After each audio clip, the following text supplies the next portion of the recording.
الصلاة والسلام عليك يا حبيب الله. الصلاة والسلام عليك يا شفيع المذنبين. والصلاة والسلام عليك يا رحمة للعالمين.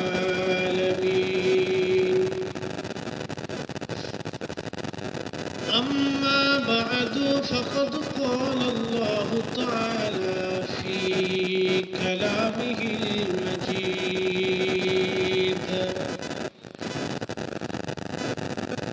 ولو أنهم إذ ظلموا أنفسهم جاءوك فاستغفروا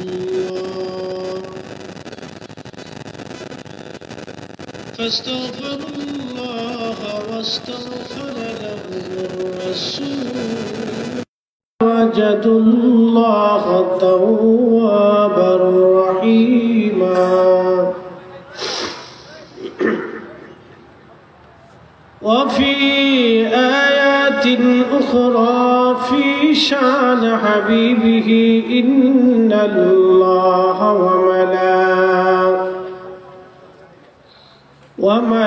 وملائكته يصلون على النبي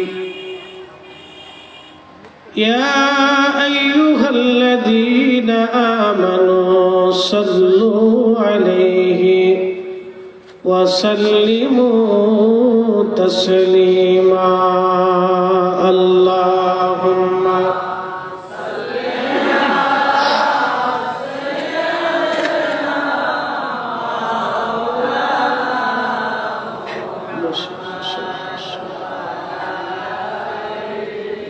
سيدنا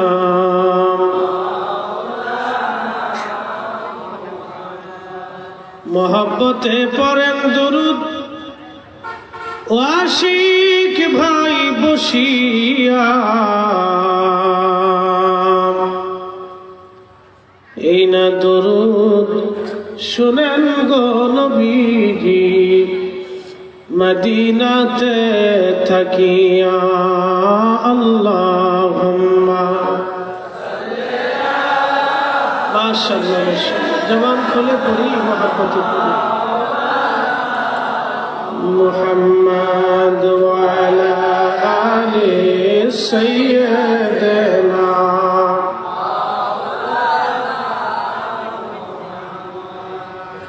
মানুষের জীবনের অমূল্য সম্পদের নাম হচ্ছে বিনয়। আল্লাহর দপ্তরের সবচেয়ে বড় পছন্দনীয় ইবাদত হলো স্যারেন্ডার। হাবিবের দরবারের সবচেয়ে পছন্দনীয় বিষয় হলো নবীর কদমের চোখের পানি। তিনটে বিষয় যদি কোনো উম্মতের মধ্যে থাকে তাহলে সে সাকসেসফুল হতে পারে। এট ফার্স্ট আপনাকে বিনয়ী হতে হবে। 2 নম্বর আপনাকে সারেন্ডার করতে হবে আল্লাহর কাছে। আসলামতু লিরাব্বিল আলামিন, নিজেকে আল্লাহর দপ্তরে আত্মসমর্পণ করা। এই জন্য হাদিসে বারবার ইস্তিগফারের কথা আসছে। আমরা যেন বারবার আল্লাহর কাছে ক্ষমা চাই। ক্ষমাটা আল্লাহ পছন্দ করেন। আল্লাহর কাছে বারবার চাওয়াটা আল্লাহ পছন্দ করেন। এই জন্য হাদিসে কারিমার ভিতর আসছে, আল্লাহর হাবিব বলেন, যে ব্যক্তি আমার কাছে চায় না, মানলাম ইয়াসআলুল্লাহ, যে আল্লাহর কাছে চায় না, ফারগা বিলাইহি, আল্লাহ তার উপর নাখুশ থাকেন, বেজার থাকেন। আমাদের দেশের নজদিপন্থী যারা আছে তারা দোয়া বন্ধ করার জন্য চেষ্টা করতেছে। কি কথা বলেন, ঠিক না?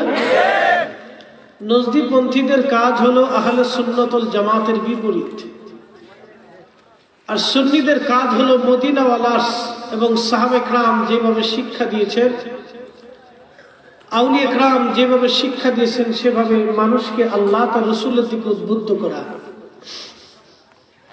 একটু শান্ত শিষ্ট ধৈর্যের সাথে আমার ওয়াজ শুনতে হয়, একটু মহব্বতের সাথে বসতে হয়। কিছু কথা শুনে বাড়ি পর্যন্ত নিয়ে যাওয়াটা আমাদের জন্য জরুরি। ওয়াজ নসিহত কিন্তু বিনোদনের জায়গা না, এটা শিখার জায়গা। আমরা যদি কিছু নিতে পারি, আল্লাহর কসম এই নেওয়াটা শুধু বাড়ি পর্যন্ত যাবে না, কিয়ামতের মাঠ পর্যন্ত কাজে লাগবে। সুবহানাল্লাহ। আবার বলি, আল্লাহর দপ্তরে সবচেয়ে প্রিয় হলো সারেন্ডার, আত্মসমর্পণ। আপনি গুনাহ করছেন, আল্লাহর কাছে মাফ চাই বসে। মার কাছে বা সন্তান যেমন ভুল করলে ক্ষমা চাইতে দেরি হয়, মা মাফ করতে দেরি করে। আল্লাহর দপ্তরে বান্দা ভুল করার পরে ক্ষমা চাইলে আল্লাহ মাফ করতে দেরি করেন। সুবহানাল্লাহ। একটা হাদিস শুনে ওয়াজ শুরু করার আগে, মদিনাতে, মক্কাতে, আরবে আগে মেলা হতো। মেলা আমাদের দেশে আগে মেলা ছিল, ইদানিং কমে গেছে। তো বাৎসরিক মেলা হতো, অনেক বড় ধরনের মেলা হতো। তো মদিনাতুল মুনাওয়ারাতে এরকম একটা মেলা হচ্ছিল। এই মেলাতে একজন বাচ্চা হারাই গেছে। হারিয়ে যাওয়ার পরে তার মা পাগলের মতো মেলা দিয়ে ঘুরতেছে বাচ্চাটাকে খোঁজার জন্য। শেষ পর্যন্ত মেলার ভিতরে ওই মা তার বাচ্চারে খুঁজে পাইল। খুঁজে পাওয়ার পরে বাচ্চারে বুকের মধ্যে জড়িয়ে ধরে মা কাঁদতেছে। নবী জিজ্ঞেস করলেন, সাহাবীরা রে, এই বাচ্চারে পাইয়া মা কান্দে কিসের জন্য? বলে, হুজুর, বাচ্চারে পাইয়া মা খুশিতে কাঁদতেছে। আল্লাহর হাবিব বলেন, সাহাবীরা, তোমরা দেখছো একজন মা তার সন্তানের জন্য খুশির আতিশয্যে চোখের পানি ফেলে মা কাঁদতেছে। কেন? সে সন্তানকে ফিরে পেয়েছে। আবার নবী ডেকে বলেন, সাহাবীরা রে, বান্দা যখন গুনাহ করার পরে আমার রবের দরবারে এইভাবে সিজদায় পড়ে চোখের পানি ফেলে কাঁদে আর বলে, রব আমাকে ক্ষমা করে দাও, আমাকে মাফ করে দাও।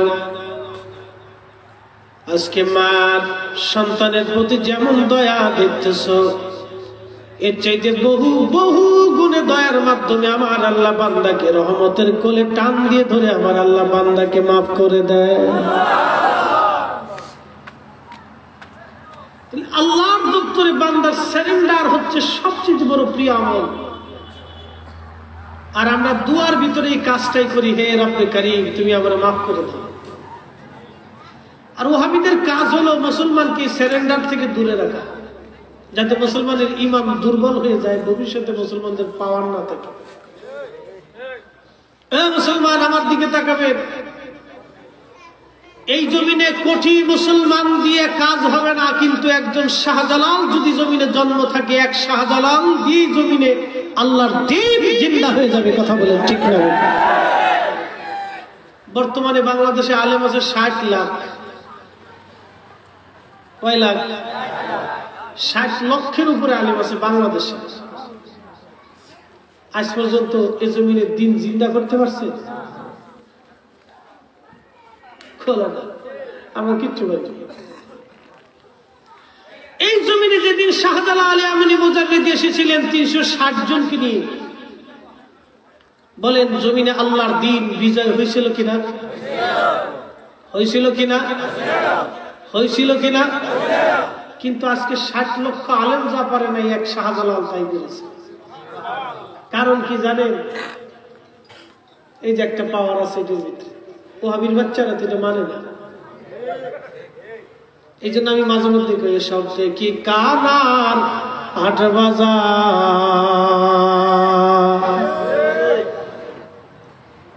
এক কানা কয় আর এক কানারে, চলো এবার ভব পারে, ওরে ওহাবী কানা পথ চিনে না, পরকে ডাকে বারংবার, এসব দেখি কানার হাট বাজার।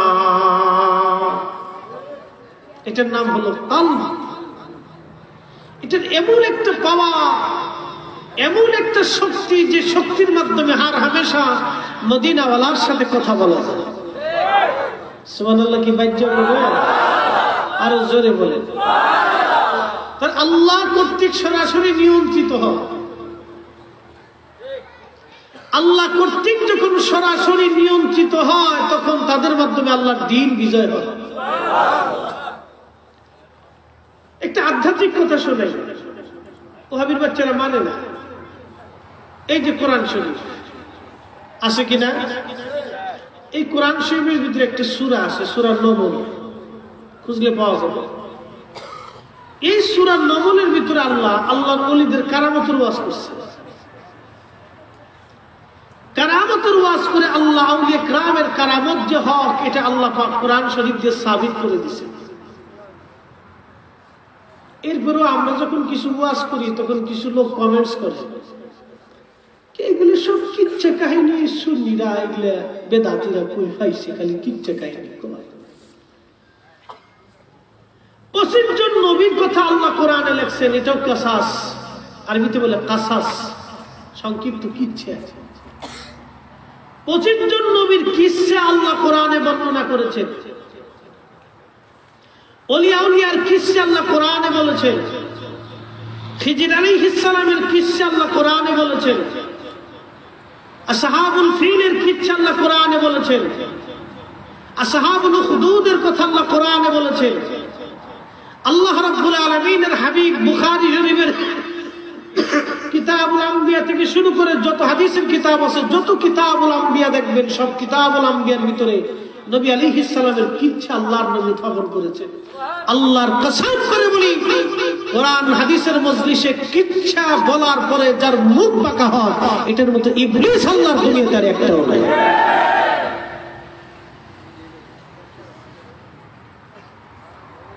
আল্লাহ আমাদের সঠিক বুঝদান করুন। কবে জাতির হেদায়েত হবে জানি না,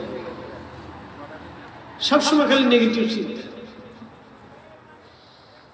সৈয়দ আহমদ কবির রহমতুল্লাহ আলাইহি বাবা শাহজালাল রহমতুল্লাহ আলাইহির হাতে এক মুষ্টি মাটি দিয়ে বলেন, বাবা এই মাটির সাথে যেই জমিনের মাটির মিল হবে, তুমি ওখানে আল্লাহর দ্বীন প্রচার করবে। সুদূর ইয়ামান থেকে রওনা হয়ে তিনি সুদূর পথ অতিক্রম করে ইরাক, ইরান হয়ে আফগানিস্তান, পাকিস্তানের সীমান্ত দিয়ে তিনি ভারতের দিল্লিতে আসলেন। মাটির মিল হলো না। দিল্লি থেকে তিনি সিলেটের জমিন আসলেন, মাটির মিল হলো। কোথায় ইয়ামান, কোথায় ভারত উপমহাদেশের বাংলাদেশের একটা কোনা সিলেট, এই মাটির সাথে সৈয়দ আহমদ কবির রেফাই রহমতুল্লাহ এই মাটি কোথার থেকে পাই? প্রশ্ন আছে কিনা? এটার নাম সেই বিদ্যা। এই বিদ্যাটাকে হত্যা করার জন্য আজকে আমাদের দেশে এক দল বের হয়েছে, তার নাম লা মাযহাবী। খালি বেগো সহিহ হাদিস মানি আর কিচ্ছু মানি না, আমি সম্পূর্ণ হারামজাদা। আল্লাহর হাবিবের একটা হাদিসকে ইনকার করা মানে রাসূলের কথাকে ইনকার করা। হাবিবের শানকে ইনকার করা মানে আল্লাহর হাবিবকে ইনকার করা। আল্লাহর কসম করে বলি, আল্লাহর কসম করে বলি, এই জমিন আল্লাহর ওলিদের মাধ্যমে দ্বীনের বিজয় হয়েছে। উসমানী খেলাফতের উত্থান হয়েছে শাইখ ইবনে আরাবির হাত ধরে। মুঘল সাম্রাজ্যের সালতানাতের প্রতিষ্ঠিত হয়েছে মুহাম্মদ ঘুরিয়ে জমিন এসেছিলেন। খাজা বাবা আজমিরি রহমতুল্লাহ আলাইহির হাত ধরে বাংলার জমিন আল্লাহর দ্বীন বিজয় হয়েছে শাহজালালের হাত ধরে। আউলিয়া কিরামকে যারা অস্বীকার করবে, আমি মনে করি জন্মের ভিতরে দোষ আছে। হাজিরিন, কথাগুলো খুব স্পষ্টভাবে শুনতে হবে। 60 লক্ষ আলেম যে ঘুরার দিন কিচ্ছু করতে পারি না, শাহজালাল রহমতুল্লাহ একা করছে। তখন ঢাকা শহরে মসজিদ কয়টা ছিল? ব্রাহ্মণবাড়িয়াতে মসজিদ কয়টা ছিল? নাম কি? ব্রাহ্মণবাড়িয়া। বুঝতেছেন না? এই সব এলাকায় গেলে ব্রাহ্মণবাড়িয়া ছিল। আল্লাহর কি কায়দা, ব্রাহ্মণ বাদ দিয়ে এখন এই ব্রাহ্মণবাড়িয়া তো খালি আলেম আর আলেম। মারহাবা কও, মাশাআল্লাহ। এ মুসলমান, এই জন্য আউলিয়া কিরামের অবদানকে অস্বীকার করার কোন সুযোগ আমাদের নেই। আল্লাহর দপ্তরে 3টা জিনিস খুব প্রিয়। প্রথম নম্বর হলো সারেন্ডার, আত্মসমর্পণ। এতটাই প্রিয়, আপনি আত্মসমর্পণ করার সাথে সাথে আপনার জিন্দেগীর সব গুনাহ মাফ। এখন আল্লাহ আত্মসমর্পণ করার জন্য পাঠাইলেন রসুলের দরবারে। নবী ছাড়া উপায়, যদি বলেন উপায়, আর ওহাবিরা কয় নবীর খবর নেই। এই কোরআন শরীফ হাতে নিয়ে উত্তরবঙ্গের দক্ষিণবঙ্গের অনেক বক্তাকে আমি ওয়াজ করতে দেখেছি। আল্লাহর কোরআন হাতে নিয়ে কয় কোরআনের শপথ করে বলতেছি, এই আল্লাহর কালামের শপথ করে বলতেছি, কিয়ামতের ময়দানে আল্লাহর নবীর কোনো কিছুই করার ক্ষমতা থাকবে না। কি ভাবতেছেন? কি ভাবেন? কি এই কথা শোনার পরে ও দেশের মুসলমান স্লোগান দেয়, নারে তাকবীর, আল্লাহু আকবার, আল কোরআনের আলো ঘরে ঘরে জ্বালো। কোরআনের আলো জ্বালাইতেছে না শয়তানের আলো জ্বালাইতেছে? কিন্তু মৌলবীর দাড়ি তো বড় লম্বা, মাথায় তো টুপি সুন্দর, নামের আগে ডক্টর, পিছনে আদানি মাদানি সাহেব, কত কিছু লাগাইছে।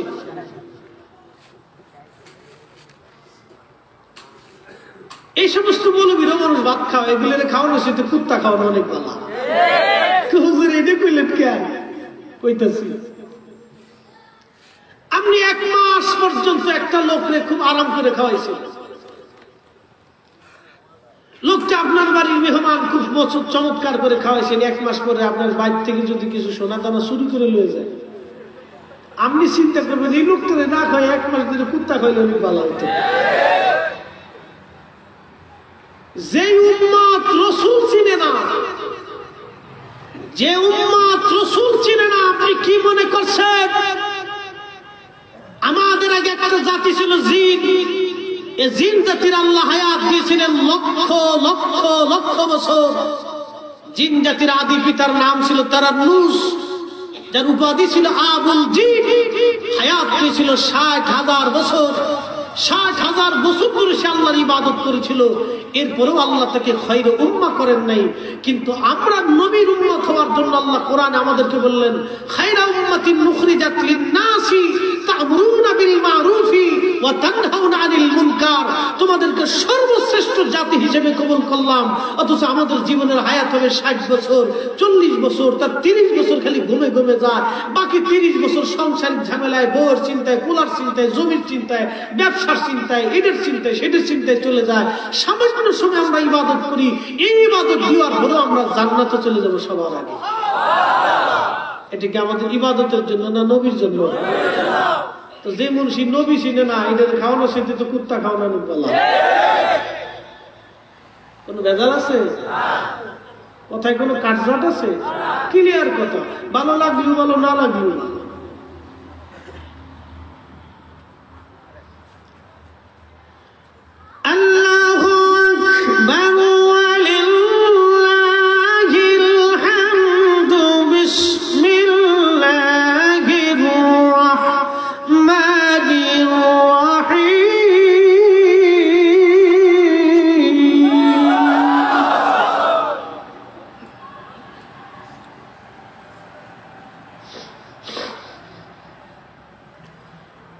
ولو أنهم إذ ظلموا أنفسهم جاءوك فاستغفروا الله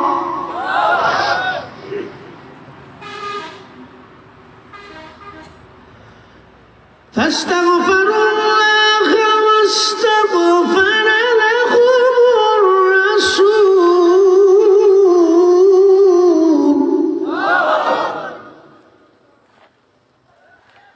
لوجدوا الله توابا رحيما।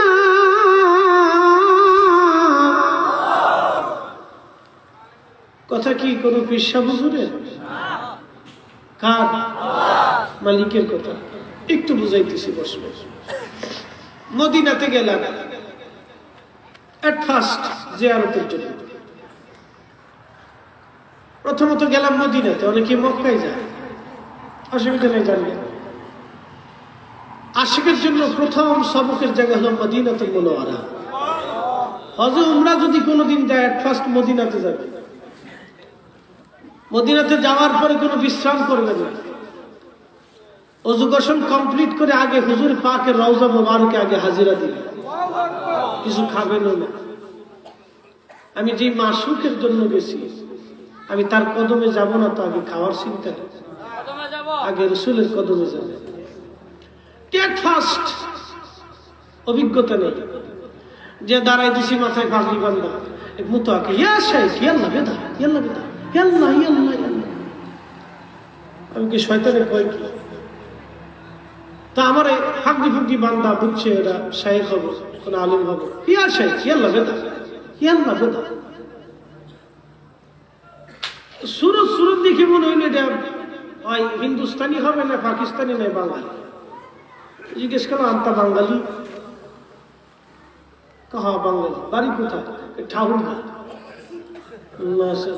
উত্তরবঙ্গ তো পাইছে তোমার। বললাম মদিনাতে কত বছর? অনেক বছর। কি করেন? মদিনা ভার্সিটিতে বলি। মাশাআল্লাহ। আর এটা চাকরি করে।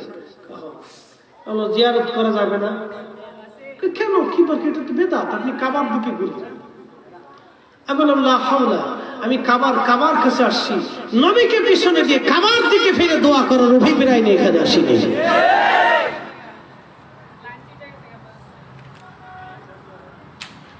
মুসলমান গভীর মনোযোগ লাগান। আমি নিজে কানে শুনেছি এই মদিনার মতোয়ারা রওজার পাশে দাঁড়িয়ে দাঁড়িয়ে বলে ইয়া আল্লাহ ইয়া হাজ মুহাম্মদ রাসূলুল্লাহ কদ মাতা, নবী অবশ্যই মরে গেছে, নবীর কিছুই নাই, নবী কিছুই দিতে পারে না, নবী অবশ্যই মরে গেছে, নবীর কোনো ক্ষমতা নাই। আবু বকর কদ মাতা, ওমর কদ মাতা, ইয়া আল্লাহ রসুলে যা, হাজী সর, নবী মরে গেছে, হাজী সর, এখানে কিছুই নাই, হাজী সরে যা, সালাম দিয়ে চলে যা। কিন্তু আল্লাহ কোরআনে বললেন ওয়ালাউ আন্নাহুম ইয যালামু আনফুসাহুম জাউ, রে আমার বান্দা শুনো, নিজের জীবনে যদি তুমি কবিরা গুনাহ করো ভয় পাবা না। ভয় নাই রে বান্দা, ভয় নাই, তোমার জন্য একটা রাস্তা খুলে দিলাম। জাউকা, আমার নবীর বারগাহে চলিয়া যাও। ফাস্তাগফিরুল্লাহ, আমার রাসূলের দরবারে যাইয়া আমি আল্লাহর কাছে তুমি ইস্তিগফার করো, আমি আল্লাহর দরবারে তুমি সারেন্ডার করো। ওয়াস্তাগফার লাহুমুর রাসূল, আমার রাসূল যদি তোমার সারেন্ডার কবুল করে নেয়, তুমি যে আমি আল্লাহর দরবারে সারেন্ডার করেছে বান্দা, ওয়াস্তাগফার লাহুমুর রাসূল, আমার রাসূল যদি কবুল করে নেয়, লাওয়াজাদুল্লাহ তাওয়াবুর রহিমা, আমি তোমার জীবনের সব গুনাহগুলি মাফ করে দিব। আওয়াজ তুলে বলা যাবে কি ইয়া রাসূলুল্লাহ? তাহলে আল্লাহ মানেন না মোল্লা মানেন? জোরে বলেন, আরো জোরে। আল্লাহ না মোল্লা? মোল্লা কই নবীর কাছে কিছুই নাই, আল্লাহ কই যা, লাঠি মার মোল্লার ফতোয়া, গ্রহণ কর আল্লাহর ফতোয়া, ঠিক না? বাবা মুসলমান, তাফসীর ইবনে কাসিরের ভিতরে একখানা ঘটনা আসছে, যেটাকে কুতুবির ঘটনা বলা হয়। বিশুদ্ধ দুনিয়ার সব তাফসীর আসছে। প্রাচীন তাফসীরের কিতাব তাফসীর আবু হাতিম, তাফসীর তাবারি, তাফসীর কুরতুবী, তাফসীর মাআলিমুত তানজিল, তাফসীর বাগাবী, তাফসীর আবু সাউদ, তাফসীর মাজহারি, এরপরে আরো অনেক দামি দামি তাফসীরের কিতাব। বিশেষ করে আলিয়া কওমি ধর্মগ্রন্থে পড়ানো হয় একটা তাফসীরের কিতাব, নাম তাফসীর জালালাইন। এই তাফসীর জালালাইনের হাসিয়ার মধ্যে আয়াতের তাফসীর করতে যে একটা ঘটনা লেখা হলো। হাবিবে কিবরিয়ার 2 বছর পরে ইন্তেকালের 2 বছর পরে একজন বেদুইন, বধু বাবাজি, বধু বেদুইন। বেদুইনরা শহরে বাস করে না, তারা গ্রামে বাস করে, যাদেরকে বধু বলা হয়, বেদুইন আরবি ভাষায় বধু। বদবি আঞ্চলিক ভাষায় কয় বধু, আমাদের দেশে কয় বাইদা। এই বাইদা যারা আছে আমাদের আঞ্চলিক ভাষায় কয় বাইদা, আরবি ভাষায় কয় বধু। বধুরা গ্রামে থাকে, একবারে নির্জন মরুভূমির মধ্যে থাকে। নবীজির ইন্তেকালের 2 বছর পরে বধু আসছে আল্লাহর হাবিবের বারগাহে, রওজা শরীফের পাশে বসে বসে রওজা শরীফের ধুলাবালিগুলি মাথার মধ্যে মাখাইতেছে আর কাঁদতেছে, ইয়া রাসূলুল্লাহ ইয়া হাবিবাল্লাহ, নবী গো, ওয়াকাদ জালামতু নফসি, আমি আমার নফসের সাথে কবিরা গুনাহ করে ফেলেছি। ওয়াজিতুকা, ওগো নবীজি, আমি আপনার উম্মত, আপনার দরবারে আসছি। আওয়াজ তুলে বলা যাবে কি মারহাবা। তোমায় পাওয়ার আশা মন ছুটে যায় মদিনায়, তোমায় পাওয়ার আশা মন ছুটে যায় মদিনায়, এ আশিক দিদার দাও না, আর দূরে থাকিও না। হে রাসূল তোমায় ভালোবাসি, অন্তরে শুধু মুখে নয়, জান্নাতের আশায় নয় হে রাসূল, জাহান্নাম কেউ ডরি না। জান্নাতের আশায় নয় হে রাসূল, জাহান্নাম কেউ ডরি না। বেদুইন কাঁদে আর বলে, নবীজি ওয়াজিতুকা, আমি আপনার খেদমতে আসছি, আর আমি শুনেছি আপনার উপরে কোরআনের আয়াত নাজিল হয়েছে।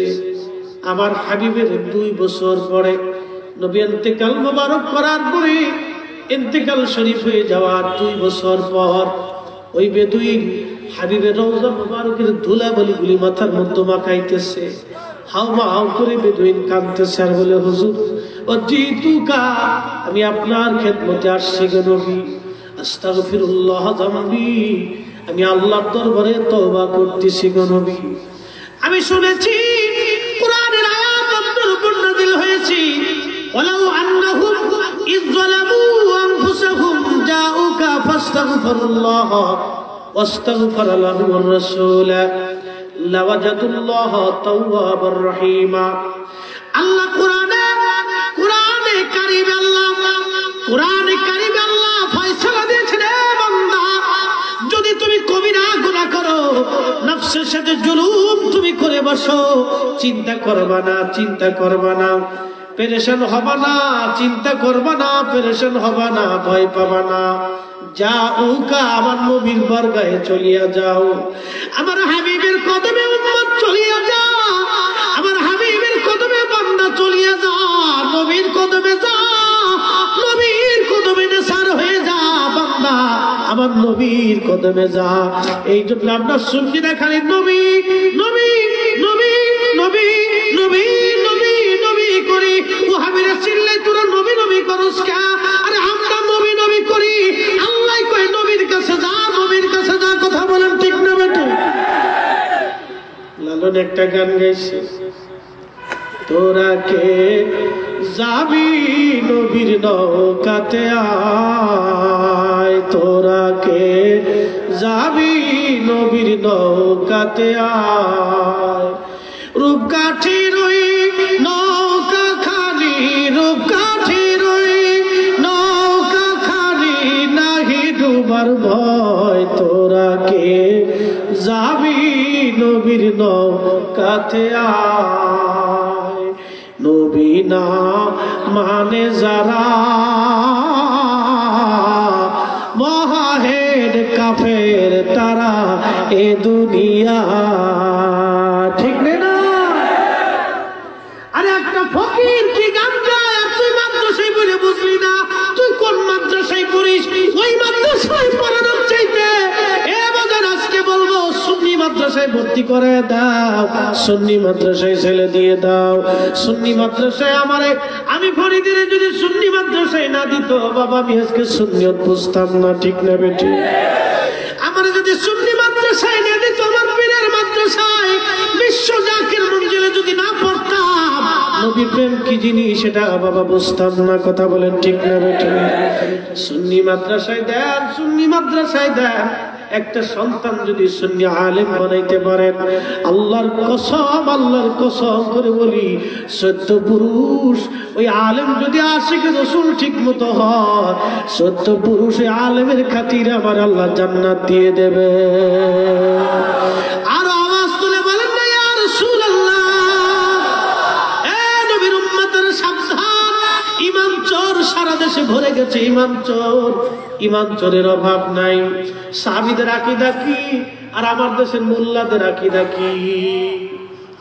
নবীর দপ্তরে সাহাবী দৌড়ে গিয়ে নবীর কদমে যে মাফ চায়, ইয়া রাসূলুল্লাহ আমি শুনছি আপনার কাছে আসলে, আল্লাহর দপ্তরে ইস্তিগফার করলে, আল্লাহর হাবিব আপনি যদি কবুল করে নেন তাহলে আল্লাহ কবুল করে নিবে। লাওয়াজাদুল্লাহ তাওয়াবুর রহিমা। হুজুর আমি তওবা করতেছি, আস্তাগফিরুল্লাহ যামবি, আমি আল্লাহর কাছে মাফ চাই, ফাস্তাগফিরলি মির রাব্বি। অতঃপর আপনি নবী আপনার আল্লাহর কাছে বইলা আমি আপনার উম্মতের মাফ করাইয়া দেন। চিৎকার মেরে জোরে বলেন আল্লাহু আকবার। এ নবীর উম্মত, আমার নবী আছে না নাই? দুই হাত তুলে বলেন আছে না নাই?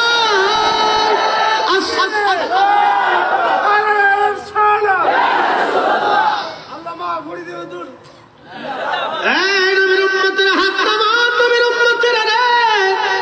একদিন এই জমিনের অনেক আলেমরা নবীর হায়াতুন নবী মানত না, পরে মানছে। কি কথা বলেন ঠিক না বেঠে? বাবা তাহলে বুঝা গেল আগের বেলায় তুমি তোমার ইমান ঠিক হয় নাই, পরের বেলায় একটার বিষয়ে ইমান ঠিক হইছে। নবীরে মানলে সর্বগুণে মানো, তাইলে তুমি ইমানদার হবা। এক গুণ মানবা আর এক গুণ মানবা না। তুমি যতই টুপি মাথায় দিয়ে সেজদার মতো করে গাট্টি বুকসা নিয়ে দৌড় করো, কাজ হবে না। বেজাল আছে? কত বেজাল আছে? যতই পাগড়ি মাথায় দিয়ে কান্দেন, কাজ হবে না গো। সাহাবীদের মতো ঈমান আনেন। এই সাহাবী আল্লাহর হাবিবের বারগাহে বসে বসে কান্দে, বলে ইয়া রাসূলুল্লাহ, ইয়া হাবিবাল্লাহ, ফাস্তাগফিরলি মির রাব্বি, আপনি আপনার রবের কাছে বলে আমার মাফ করে দেন, মাফ করে দেন। সাহাবী বলে কি? আর আমার দেশের মোল্লা কোরআন শরীফ হাতে নিয়ে কয় কি? যেই নবী দুনিয়ার ভিতর থেকে উম্মতের ক্ষমার জন্য রাস্তা খুলে দিতে পারে, ওই নবী কিয়ামতের ময়দানে কোটি কোটি উম্মত নিয়ে জান্নাতে চলে যাবে, কোনো সন্দেহ আছে? যারা আজকে আমাদেরকে বেদাতি বলে, আসলে আমরা বেদাতি না হেরা বেদাতি?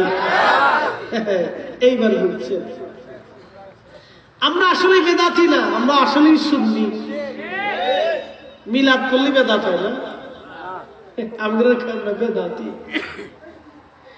এরা মুসলমান, আমরা বেদাতি না, আমরা অরিজিনাল সুন্নি। হায়াতুন নবীর ব্যাপারে, নবীর প্রতি যাদের আকীদা এখনো দুর্বল, তারা হলো অরিজিনাল বেদাতি। কারণ নবীর ভালোবাসাই হলো ঈমানের শর্ত, আর ঈমানের ফাউন্ডেশন হলো আকীদা। ঘর, যে বস্তু ঘরের মূল উপরে দাঁড়ায় থাকে সেটার নাম খুঁটি। ঘর হলো আকীদা, ঈমান। খুঁটি হলো তার আকীদা। আকীদা যদি ঠিক না থাকে বাবা, ঘর যেমন টিকবে না, তেমন খুঁটি যেমন যদি শক্ত না থাকে, ঘর যেমন টিকবে না। আকীদা যদি ঠিক না থাকে বাবা, ঈমান টিকবে না। আর ঈমান যখন না টিকবে, রবি ঠাকুরের মতো যত বড় দাড়ি রাখো না কেন, কাজ হবে না। এই কথা বলেন ঠিক না? কাজী নজরুলের যদিও দাড়ি ছিল না, কিন্তু ঈমানের দৌলত ছিল। আমি যদি আরব হতাম, আমি যদি আরব হতাম, মদিনারি পথ, সেই পথ দিয়ে হেঁটে যাইতেন নূর নবী হযরত, নূর নবী হযরত। কথা বলেন ঠিক না বেঠে? নাম কাজী নজরুল। একটা দাড়িও নাই,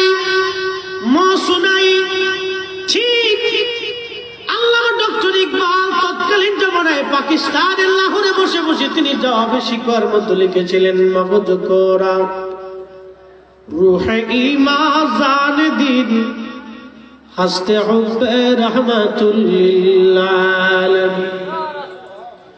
কোরআনের মগজ বলো, ঈমানের রূহ বলো, ধর্মের প্রাণ বলো। আমি বলিনি, আল্লামা ডক্টর ইকবাল বলছেন। কোরআনের মগজ বলো, ঈমানের রূহ বলো, ধর্মের প্রাণ বলো, সবকিছুর মূল হলো আল্লাহ নবীর ভালোবাসা। নবীর ভালোবাসা যেখানে নাই কোরআন সেখানে নাই, নবীর ভালোবাসা যেখানে নাই ঈমান সেখানে নাই, নবীর ভালোবাসা যেখানে নাই বাবা ধর্ম সেখানে নাই, নবীর ভালোবাসা যেখানে সব আছে সেখানে। তারপরে নবী যেখানে আল্লাহ সেখানে, নবী নাই যেখানে আল্লাহ নাই সেখানে। কথা বলেন ঠিক না বেঠে?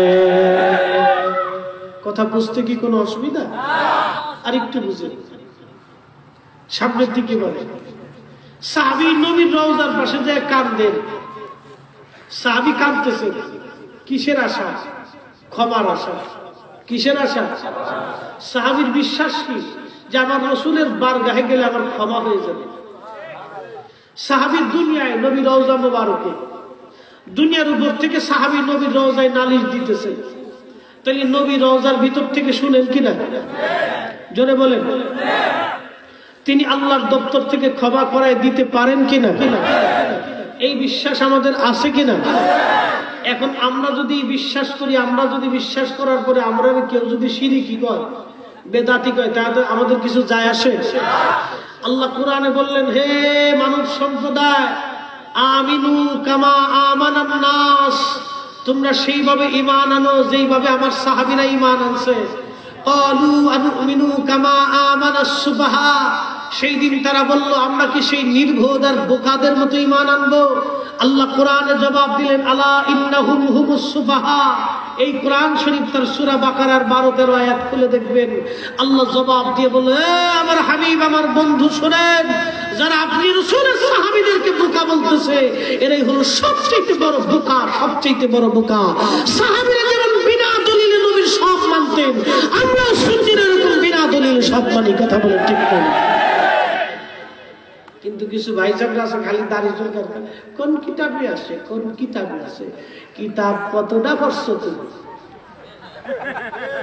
কিতাব পড়ছো কয়টা? সোনার সাধু খালি কয়দিন ফালা ফালা করে একবার ফালাইতেছ। কিতাব দেখছো কয়টা দিবেন? এই শোনেন, নবীর উম্মতরা সাবধান করে বলে দিয়ে যাচ্ছি, সাবধান করে বলে দিয়ে যাচ্ছি, আকাবের দিন যেইভাবে আমাদেরকে রাস্তা বাতলিয়ে দিয়েছেন, আমাদের সেইভাবে চলতে হবে, সেভাবে আমাদেরকে চলতে হবে। নতুবা ঈমান চোরের দল কিন্তু সারা পৃথিবী ছেয়ে গেছে। খুদ হাবিবে কিবরিয়ার দরবারে কথাগুলি শোনার পরে আমার আশ্চর্য বোধ হলো। আল্লাহর কসম, নিজ চোখে আমি দেখেছি হুজুরে পাকের রওজা শরীফের মাথা মুবারকের দিকে, অর্থাৎ রিয়াজুল জান্নাত, যেটা জান্নাতের বাগান, এই পাশে ভিতরে রওজা শরীফ, রিয়াজুল জান্নাত পাশে আমি এক মুতুয়াকে দেখেছি। আল্লাহর কসম, এই কোরআন শরীফ সাথে চোখ ফাঁকি দিতে পারবো না। ও সিয়ারের উপর বসে পাও দুটা, পাও একটা ডান বাম পার উপর উঠে দিয়ে বসে বসে পাও নাচাইতেছে, বসে বসে পাও নাচাইতেছে। আমি আশ্চর্য হয়ে বললাম, হাই সর্বনাশ, রাসূল ঘুমিয়েছে রওজার মধ্যে, হারামজাদা পাও করে পাও করে দিছে। যেখানে সাহাবায়ে কেরাম পর্যন্ত হিমশিম খেয়েছেন, যেখানে ওলি আল্লাহরা পর্যন্ত এখানে আসতে ডর করেছেন, ভয় করেছেন, যেখানে দুনিয়ার সমস্ত ফিকহি মাসালা আসছে, নবী রওজায় যদি দাঁড়াইতে হয় কদমের দিকে দাঁড়াবে, বিনয়ের সাথে দাঁড়াবে, অনুনয়ের সাথে দাঁড়াবে, আদবের সাথে দাঁড়াবে, বিনয়ের সাথে নবীকে সালাম দিবে, উচ্চ আওয়াজ দিয়ে না, সরে সরে ধীরে ধীরে রাসূলকে সালাম দিবে। সাবধান হে নবীর উম্মত, রাসূলের রওজার পাশে যেন বিয়াদবি না হয়। আর হারামজাদা পায়ের উপর পা ছুঁয়ে পাও না চাইতেছে। আমি বললাম, হে মুসলমান, কি করুণ অবস্থা আজকে হাবিবে কিবরিয়ার দপ্তরে।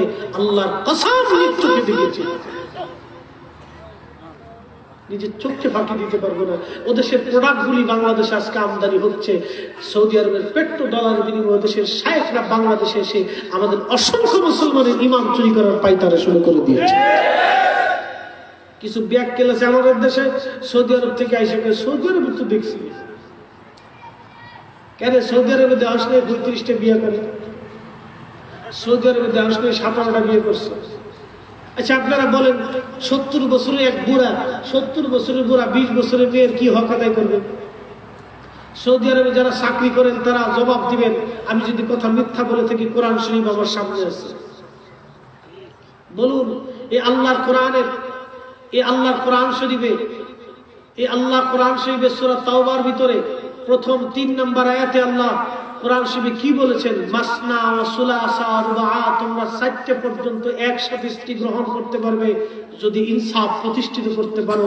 আল্লাহর হাবিব এই আয়াতে কারিমা নাজিল হয়ে যাওয়ার পরে এই আয়াতের তাফসীর ইবনে কাসির, আবু হাতিম, তাফসীর তাবারি, মালিক তামজিল, তাফসীর বাগাবি, তাফসীর আবু সৌদ, তাফসীর মাজহারি, তাফসীর রুহুল মাআনি, তাফসীর রুহুল বয়ান, তাফসীর হাক্কি, তাফসীর নাসাফি, যত তাফসীর আসছে দুনিয়ার সমস্ত তাফসীর খুলে দেখবেন রাসূল আরবি আয়াতের ব্যাখ্যার ভিতরে আসছে। এক সাহাবী নবীর কদমে এসে বললেন, হুজুর আমার স্ত্রী আসে 10 জন।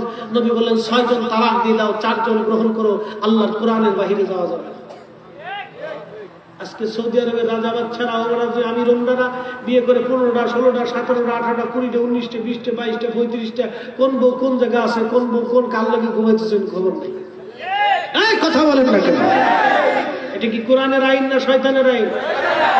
নবীর আইন না শয়তানের আইন?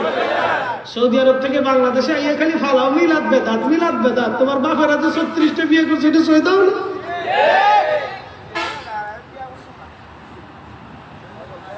আমি আমার ঢাকার মসজিদে দাঁড়ায় বলেছিলাম, ও মুসলমান যারা কইতেছ নবী আমরার মতো আর আমরা নবীর মতো, তো আমার রাসূলের স্ত্রী তো ছিল 11 জন, তোরা আমি 11টা বিয়ে করাই দিব। 6 মাস পরে যদি বুড়িগঙ্গার রহমতের পানির মধ্যে তোর 11 বউ তোর ধরে যদি না শুকাইছে, আমি জীবনে ওয়াজ করতাম না। কথা খারাপ করছি? বুড়িগঙ্গার পানি দেখছেন তো জীবনে নাকি দেখেন নাই? মাঝে মধ্যে একটু গিরান টিরান বয়ে কি যে ফাঁদি রে ভাই, আল্লাহর দুনিয়াতে এত মর্যাদাপূর্ণ ফাঁদি আছে কিনা আল্লাহ জানে। আল্লাহু আকবার, কি যে কইতা আমার ভাষায় আসে গেছে। সৌদির দলিল, বর্তমান সৌদির দলিল এখন বাংলাদেশে চলবে। আমাদের দলিল 4টে। কয়টা? 1 নম্বরে আল্লাহর কোরআন, 1 নম্বরে কি? 2 নম্বরে আল্লাহর নবীর সুন্নাহ, 3 নম্বরে ইজমা, 4 নম্বরে কিয়াস। এই 4 দলিল আমরা চলি, 4 নীতিতে আমরা চলি, 4 উসুলে আমরা চলি। এর বাহিরে সৌদিও চিনি না, কাতারও চিনি না, ওমরা কি বলে ওমানও চিনি না, দুবাইও চিনি না, ফিলিস্তিনও চিনি না, ও কোন ইরাকও চিনি না, বাগদাদও চিনি না, এই ইরানও চিনি না, বাংলাদেশও চিনি না, দারুন দুরুমও চিনি না, ওই ফকিহুল মিল্লাতও বুঝি না, ফকিহুল মিল্লাতও বুঝি না। এই 4 নীতির বাইরে গেলে আমরা কাউকেই মানি না। কথা বলেন ঠিক না বেঠিক? এক কথায় শেষ। এবার যারা সৌদি পূজারি আছেন, আমরা তো খালি কেন আমরা ফির পূজারি, তো যারা সৌদি পূজারি আছেন, ওই কিছু আছে আবার আজহারি পূজারি, কিছু আছে জামাত পূজারি, এক কথা কোনটা কেন আছে না? কিছু আছে মওদুদি পূজারি। এই যারা পূজারি আছেন, এই পূজারীদেরকে বলবো আল্লাহর কোরআন মেনে নেন, কোরআনের ফয়সালা মানেন, নবীর জিন্দেগি মানেন, সাহাবায়ে কেরামের ফয়সালা মানেন। মওদুদি পূজারি, ওদুদি পূজারি, ওহাবি পূজারি, নজদি পূজারি, আজহারি পূজারি আর সৌদি পূজারি, এগুলি পূজা বাদ দিয়া, এই পূজা বাদ দিয়ে আল্লাহর কোরআন নবীর জিন্দেগি মেনে নেন। যদি মানেন, সাহাবীদের আকীদায় যদি আসেন, আল্লাহর কসম নাজাত পাবেন। নতুবা আপনার ওই 14 বাপ, বড় মোল্লা, ছোট মোল্লা, মেজো মোল্লার সেজো মোল্লা, বড় হুজুর, খেতা হুজুর, সেতা হুজুর, কিয়ামতের ময়দানে হারিকেন ধরে তালাশ করেও পাবেন না। কথা বলে ঠিক না? বুঝলে বুঝপাতা, না বুঝলে তেজপাতা, কিছু করার নেই। Direct action. কোনো ভেজাল আছে? কোনো ভেজাল নাই।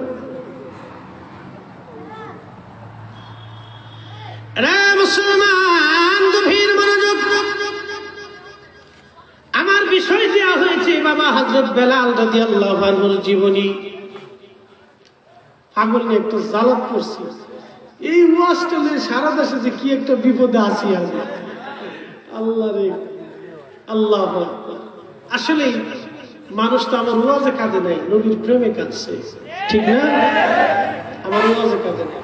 হাবিবে কিবরিয়ার প্রতি যার আন্তরিক কালবের হৃদয়ের টান আছে, সে বেলালের ওয়াজ শোনার পর স্থির থাকতে পারে না। তার অন্তরে মায়া লাগছে, আরে বেলাল রসুলকে কিভাবে ভালোবাসতো। সাহাবীদের অন্তরে কি প্রেম ছিল, কি আকীদা ছিল যে রসুল বলছে দেরি করেন ইবাদত। আল্লাহু আকবার। সাহাবীদের আন্তরিক প্রেম কি ছিল রসুলের সাথে, কানেকশন কত মজবুত ছিল। এই কানেকশন মজবুত করতে হবে হে নবীর উম্মত। তুমি যদি সপ্তম আসমানের উপরেও থাকো, তুমি যদি পৃথিবীর গহীন জঙ্গলে থাকো, মহাসমুদ্রের তলদেশে থাকো, তুমি যদি পৃথিবীর একবারে নেটওয়ার্কের বাহিরেও চলিয়া দাও, তুমি যদি পৃথিবীর অপর প্রান্তেও চলিয়া দাও, তোমার প্রেম যদি রসুলের সাথে থাকে, তোমার হাবিব সেইখানে তোমার কাছে তসরিফ দিবে, তোমার সাথে দিদার রসুল করিয়ে ধন্য করিয়ে দিবে। সে রসুল চিনতে পারলাম। ওই সাহাবী যখন বললেন ইয়া রাসূলুল্লাহি ফাস্তাগফির লি মির রাব্বি, আপনি আপনার রবের কাছে বলে আমারে maaf করে দেন। অন্যদিকে মিন কবরিহি, নবীজি রওজা মুবারক থেকে আওয়াজ আসে ওয়াকাদ গফারা লা উম্মতি যাহা, তোমার জিন্দেগানির সব গুনাহ maaf করে দেওয়া হয়েছে।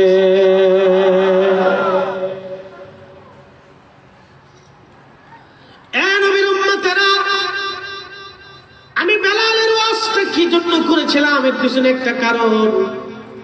আমি আমার ফরিদপুর সদর থানা, আমার যে এলাকার বাজারের নাম হলো কানাইপুর বাজারে একদিন দাঁড়িয়ে আছি, এমন সময় দেখলাম এক ভদ্রলোক মোটরসাইকেল চালায় আমার সামনে আসছে। আমার সামনে আসার পরে একটা লিফলেট আমার ধরাই দিল, বলল হুজুর লিফলেটটা পড়েন। আমি লিফলেটটা পড়ার পরে দেখলাম উপরে লেখা আছে মাসালা, মাসালার মধ্যে লেখা আছে নবীজির হজ করতে যাওয়ার ইচ্ছুক যারা আছেন তারা হজ করার পরে নবীজির রওজা মোবারক জিয়ারত করার ইরাদা করবেন না, নিয়ত করবেন না। হজ শেষ করে নবীজির রওজা শরীফ জিয়ারত করার নিয়ত করা হারাম। এই কথা যখন আমি বললাম, মনে হইতেছিল আমি ওইখান থেকে জমিনে পড়ে যাই, কোন দেশে আসলাম, এরা আবার কোন ফেরকা নতুন বের হয়ে গেছে। তখন আমি কিতাব ঘাঁটতে লাগলাম।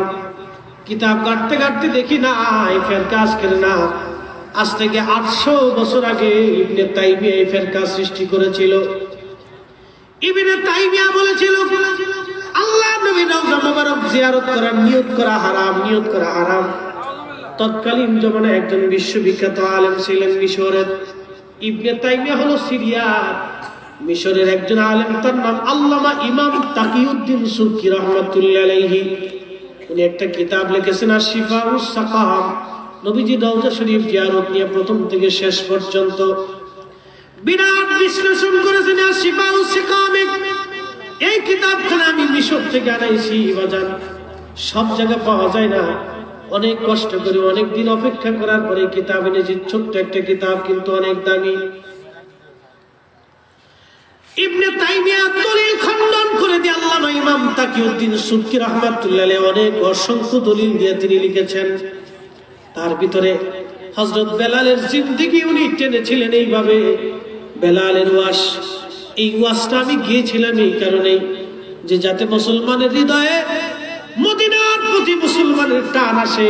কারণ মুসলমান হজ করে আল্লাহর দরবারে হাজিরা দিয়ে নবীর দরবারে যদি হাজিরা না দেয়, আল্লাহর কসম করে বলি, আল্লাহর কসম করে বলি, নবীর রওজায় যদি না যায় ওর মতো কপাল পোড়া আর কেউ নাই। কথা বলেন ঠিক না বেঠে? একবারে চরম কপাল পোড়া বদনসিব যে হাবিবে কিবরিয়ার রওজায় যেতে পারলো না, একবারে ডাহা বদনসিব। এই বদনসিব থেকে বাঁচানোর জন্য আমার উদ্দেশ্য ছিল এই ওয়াজটা। কিন্তু আল্লাহর কি মেহেরবানি, এই ওয়াজ যে কত কোটি ভিউ হয়েছে আমি জানি না। আমার একদিন এক কওমি মাদ্রাসার এক মুত্তামি ফোন দিচ্ছে, আল্লাহ আকবার, ফোন দিয়া সাভারের হেমায়েতপুরের বড় মাদ্রাসা, বলতেছে আপনি কি ফরিদি সাহেব? বলতেছে আমি, আমার পরিচয় হলো আমি এখানকার এক মাদ্রাসা মুত্তামি। মাশাআল্লাহ, বলে ভাই আপনি কি কবিতে পড়ছেন? বললাম না, জিন্দিগিতে বারান্দা যাইছি। ভাই আমি আসলে আপনার বয়ান শুনি। মাশাআল্লাহ ভালো। বলে বেশি ভক্ত হলো আমার আম্মা, আপনার একটা ওয়াজ শুনে আমার মা খালি কান্দে আর আপনার লেগে দোয়া করে। মায় দোয়া করে এর লেগে আমি আপনার ফোন দিছি। বিপদে পড়ে মা আপনার মহব্বত করে। বললাম কি মহব্বত করে? বেলাল রাদিয়াল্লাহু আনহু যে ওয়াজটা করছিলেন এই ওয়াজ শুনে আর আমার মা বসে বসে কান্দে। বললাম আল্লাহ, তাহলে আপনার মায়ের অন্তরে নবীর প্রতি মহব্বত আছে। তা বলতেছে আমার মাদ্রাসা একদিন আসবেন, চা নাস্তার দাওয়াত হইল। এদিক দিয়ে যখন যাবেন আপনি আমার মাদ্রাসাতে আইসা একটা দাওয়াত খেয়ে যাবেন, একটু চা নাস্তা করবেন। আপনার ওয়াজ আমার আম্মাই খুব পছন্দ করে। তখন আমি চিন্তা করলাম আল্লাহ, আমার জীবনে কিছু হলেও সার্থকতা আছে, অল্প হলেও আছে। বললাম ঠিক আছে, আপনার আম্মাকে সালাম দিবেন আর আমার জন্য দোয়া করতে বলবেন। তো বেলালের ওয়াজটা আসলে আমি যখন বলেছিলাম তখন আমি বুঝতে পারিনি যে মানুষের হৃদয়ের ভিতরে এই ধরনের প্রেম আসবে। প্রেম আসাটাই স্বাভাবিক। বেলাল তো সারা জীবন নিজের জীবনকে বিলীন করে দিয়েছিলেন হুজুরের মহব্বতে। যদি কোনোদিন মদিনায় যাওয়ার সুযোগ হয় আমি কিছু ঠিকানা দিয়ে দিই, যাবে না। নবীজি রওজা শরীফ রিয়াজুল জান্নার বাম পাশে কেবলামুখী হয়ে 7 নম্বর গেট বাবু সালাম দিয়ে ঢুকবে, অথবা আবু বকর রাদিয়াল্লাহু আনহু দরজা দিয়ে ঢুকবে, অথবা আমাদের হিসেবে পূর্ব পাশ দিয়ে ঢুকবে।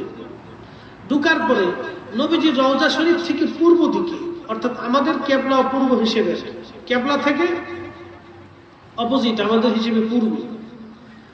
রওজা শরীফের পূর্বে দেখবেন আহলে সুফফাদের জন্য একটা জায়গা বরাদ্দ, ঠিক এইরকম একটা স্টেজের মতো একটু জায়গা সুন্দর করে ঘিরে রাখা আছে। এখানে এই সাহাবীরা থাকতেন। এখানে একটা গাছ ছিল, এই গাছের নিচেও থাকতেন, ওই ঘরের মধ্যেও থাকতেন। আহলে সুফফার সাহাবীরা এই জায়গাটায় থাকতেন। এই জায়গাটা চিহ্নিত করে রাখা হয়েছে, এটা হলো আহলে সুফফাদের জায়গা। এখানে আশিক রাসূল বেলালও থাকতেন। বেলালের জীবনীতে আসছে কোনো কোনো সময় হযরত বেলালের পোশাক না থাকাতে একটা শুধু চাদর পরিহিত অবস্থায় নবীর বারগাহে কাটিয়ে দিচ্ছেন, আর একটা চাদর গায়ে দিলেন, এই চাদরটাও বেলালের ছিল। আমাদের তো আজকে অনেক পোশাক, একটা চেঞ্জ করে আরেকটা পরি, একটা খুলে আরেকটা পরি, কিন্তু নবীর আশিকের জীবনে এমন গেছে একটা চাদর পরিহিত অবস্থায় বছর কাটিয়ে দিচ্ছে। শীতের মধ্যে মাটির মধ্যে শুয়ে থাকছেন, হাবিবে কিবরিয়ার কদম ছাড়ে নাই, নবীর বরঘা থেকে পালিয়ে যান নাই, চলে যান নাই, কখন আক্ষেপ করেন নাই হে রাসূল আমার কষ্ট হয়, আমি থাকবো না, আমাকে বাইতুল মাল থেকে কিছু টাকা দেন। আহা, সাহাবীদের প্রেম যদি আপনারা দেখেন। এখান থেকে যদি কোনোদিন বদরে যান, বদরে যাওয়ার পরে বদরের মাঠ দেখার আগে ডান পাশে কিছু এলাকা দেখবেন মাটি দিয়ে ঘর বানানো, এখান দিয়ে ঘুরবেন। ঘোরার পরে বুঝবেন যে সাহাবীরা কিভাবে কষ্ট করে থাকছে। ছোট ছোট মাটির ঘর, ছোট ছোট রুম, ভিতরে প্রদীপ জ্বালানোর জায়গা আছে, মাটি দিয়ে নির্মাণ করা, উপরে খড়ের ছাউনি দিতে মাটি দিয়ে বানানো সেই ঘরগুলি ওইভাবে এখনো অক্ষত আছে। স্মৃতি হিসেবে অনেক জায়গায় রেখে দিচ্ছে, পাহাড়ের পাশ দিয়ে ছোট ছোট টিলার পাশ দিয়ে কেটে কেটে ঘর বানানো হয়েছে। এই মাটির ভিতরে সাহাবে کرام ঘুমাইতে, মাটিতেই থাকতেন, কোনোদিন খাবার আসলে খাইতেন, না আসলে না খেয়ে থাকতেন। তারপরেও হযরত বেলাল নবীর কদম কখনো ছাড়েন নাই। কিন্তু যেই দিন হাবিবে কিবরিয়া ইন্তেকাল করলেন, সমস্ত সাহাবীরা মৃত্যুর মতো, কোন কোন সাহাবী বেহুশের মতো হয়ে আছে, কেউ তাকিয়ে আছে কিন্তু কোনো সেন্স নাই। সাহাবীরা এক একজন পাগলের মতো হয়ে গেছে। মদিনার বাচ্চারা খাওয়া দাওয়া বন্ধ করে দিছে, মহিলাদের রান্না বান্না বন্ধ হয়ে গেছে। এমনকি হুজুরের একটা উট ছিল, উটের নাম কাসুয়া। আল্লাহু আকবার। এই কাসুয়া উট রাসূলকে এতই ভালোবাসতো, নবীর ইন্তেকালের পরে সেদিন থেকে সে ক্রন্দন শুরু করেছিল, কোনো খাবার সে গ্রহণ করে, একটু পানিও এই কাসুয়াকে কেউ খাওয়াইতে পারেনি। মদিনার থেকে কুবা যাওয়ার সময় একটা কুয়া পাবে, যদি কুয়াটা অনেক বড় একটা কুয়া, এটা ঘিরে রাখছে, ভিতরে দেখা যায় না, ঘিরে রাখছে, অনেক সময় যাইতে দেয় না, দেখতে দেয় না। সৌদিয়ানরা বর্তমান মতুয়াগুলি খুব বহুত বড় খারাপ, একবার মারাত্মক খারাপ। অনেক হাজিরা মনের আশা নিয়ে যায়, রসুলের স্মৃতিগুলি যদি দেখতে পারতাম, এরা দেখতে দেয় না। বদরে গেছি জিয়ারত করার জন্য, খুব সকালবেলা, বললো পুলিশ আসলে আর জিয়ারত করার সুযোগ নেই। সকালবেলা যায় বদরের পাশে, পাহাড়ের পাশে পাথরের উপর দাঁড়ায় অনেকক্ষণ কানলাম, বললাম হে বদ্রীগণ, এই দিনের জন্য সর্বপ্রথম আপনারা নিজেদের জীবন কুরবানি করে এখানে ঘুমিয়ে আসেন, কিন্তু দুঃখের বিষয় হলো আপনাদের পাশে দাঁড়িয়ে জিয়ারত করার সুযোগ আমাদের হলো। দূর থেকে দাঁড়ায় জিয়ারত করছে, তাও পুলিশ আসে কিনা, ধরে নেয় কিনা, পাসপোর্ট নিয়ে যাবে, নানান ঝামেলা করে অনেক কষ্ট করে খুব সকালে যে জিয়ারত করে আসছে। আমি বললাম আমি আল্লাহ হাবিবের আম্মা জানের রওজা শরীফ জিয়ারত করতে যাব। ওরা বললো যদি যান তাহলে পাসপোর্ট রেখে দিবে। বললাম কারণ কি? বলে কারণ হলো নবীজির আম্মাকে ওরা কাফের মনে করে, কাফেরের কবর জিয়ারত করা যাবে। আল্লাহর কসম, এই কথাটা যখন আমি শুনলাম তখন আমার একটা গবেষণা আসলো, চিন্তা আসলো যে নবীর আব্বা আম্মা জান্নাতি কিনা। কেউ কি কিতাব কোনোদিন লেখছে? খোদার কসম করে বলি, বাড়ি এসে কিতাব ঘাটতে ঘাটতে দেখলাম আল্লামা ইমাম জালালউদ্দিন সুয়ুতী আজ থেকে 600 বছর আগে নবীজির পিতা মাতা জান্নাতি ছিল এই ব্যাপারে একটা কিতাব লিখেছেন, মাসালিকুল হুনাফা আল হাবিলিল ফতোয়ার 2য় খণ্ডের ভিতরে। আল্লাহর কসম, খোদার কসম, যারা রাসূলের আব্বা আম্মাকে কাফের মনে করে, এদের মতো বেদার বেদাতি মুনাফিক আল্লাহর দুনিয়াতে একটাও হতে পারে না। কথা বলে ঠিক না?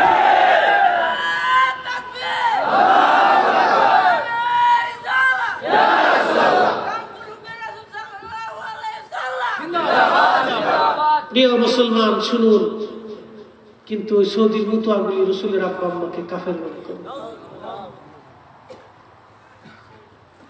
কি করবেন? আমার দেশের ছেলেরা সৌদি আরব চাকরি করে বাংলাদেশে এসে বাপ মারে কষ্ট দেয়। এই বেয়াদব, এই বেয়াদব, ধর্মের তুই কি বুঝিস? তোর বাবা মূর্খ হতে পারে, তোর বাবা কৃষি কাজ করতে পারে, রক্তর পানি পরিশ্রম করে তোকে বিদেশ পাঠিয়েছে, তোর বাবা হকের উপরে আছে টাকা, তুই যাইয়া তুই এখন বেদিন হয়ে গেছিস।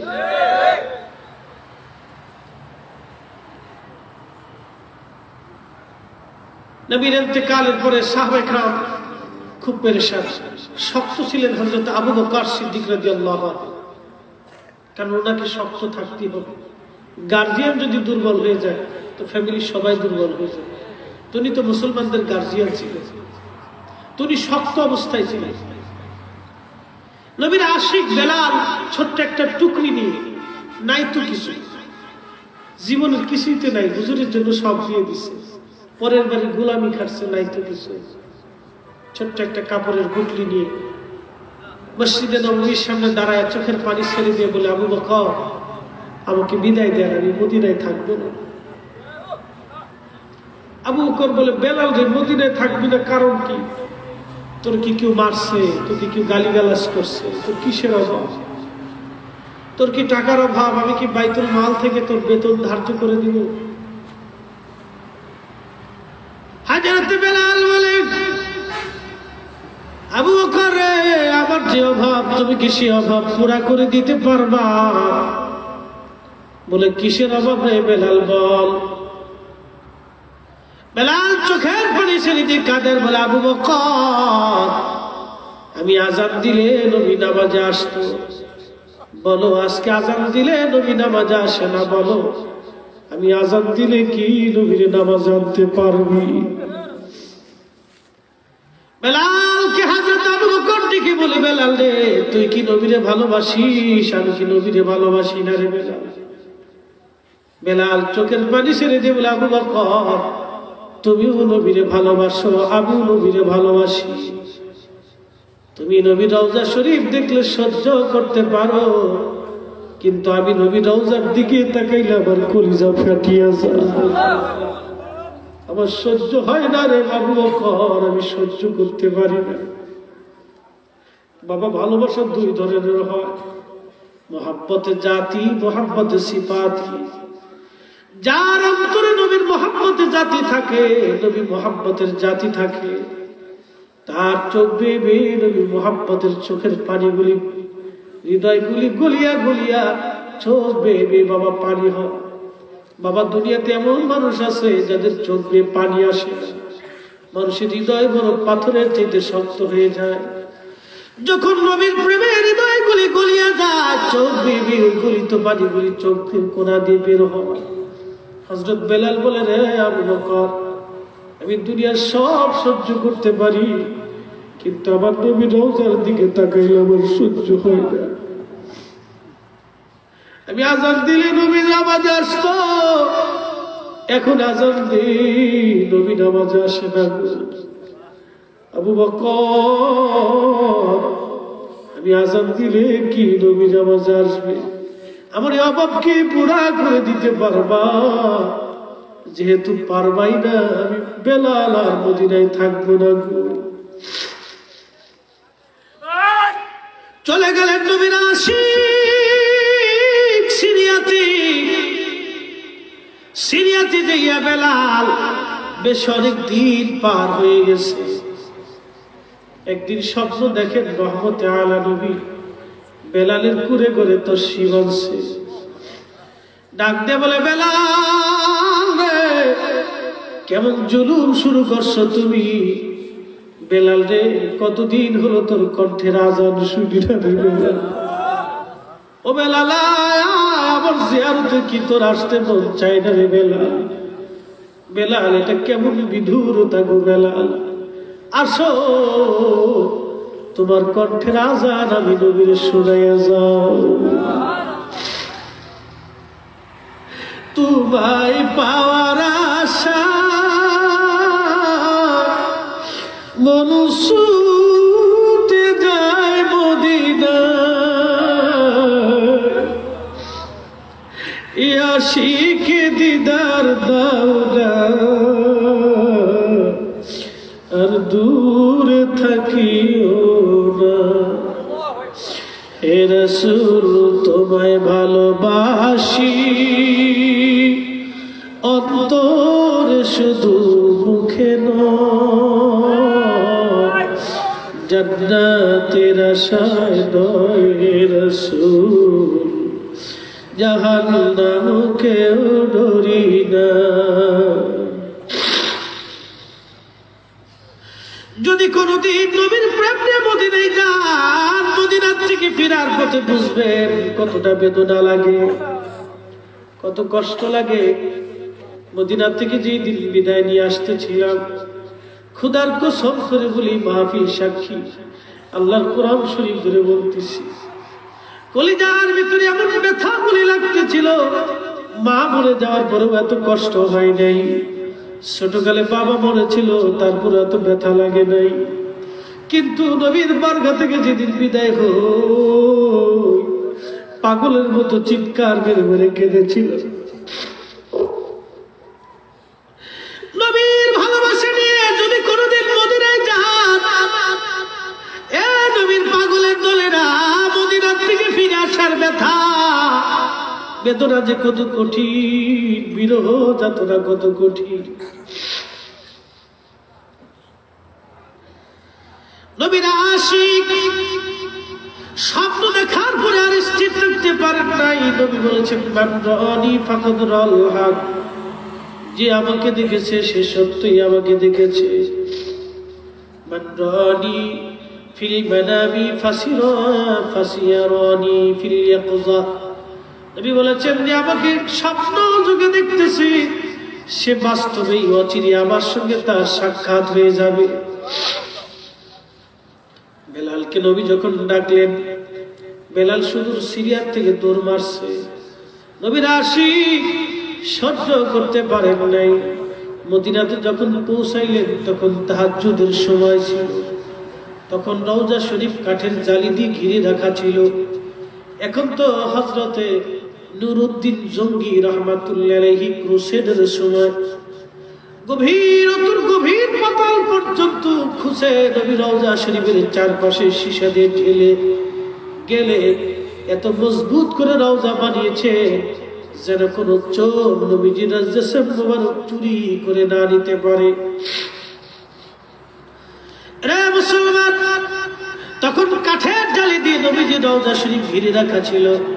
নবীর পাগল আশিক রওজা শরীফে এসে কাঠের জালির সঙ্গে মাথা ঠেকাইয়া বেলাল ডুকরায়া ডুকরায়া কান্দার বলে, নবী গো আমি আসছি, নবী গো গোলাম হাজির হয়ে গেছে। হুজুর আমি আযান দিলে নবী আপনি নামাজ আসতেন, আমি আজকে আযান দিব, নবী গো আপনি কি নামাজ আসবেন? হুজুর আপনি কি নামাজ আসবেন? এই বলে বলে বেলাল ডুকরিয়ে ডুকরিয়ে রওজার পাশে বসে বসে কাঁদতেছে। নতুন মুয়াজ্জিন আসছে তাহাজ্জুদের আযান দিতে, তাকায় দেখে নবীর মুয়াজ্জিন ফিরে এসেছে। ঘোষণা দিলেন, এ মদিনাবাসী শুনছো, নবীর মুয়াজ্জিন বেলাল আমাদের মাঝে ফিরে আসছে গো, বেলাল আমাদের মাঝে ফিরে আসছে। এই সংবাদ শুনিয়া সব সাহাবী দৌড়ে আসছে। আসার পরে দেখে বেলাল রওজার পাশে বসে বসে টুকরায় টুকরায় কাঁদে। সাহাবায়ে কেরাম ডাক দেয়, কয় বেলাল যে কণ্ঠে নবীর আযান শুনাইতা ওই কণ্ঠে আমাদেরকে আযান শুনাইয়া যায়।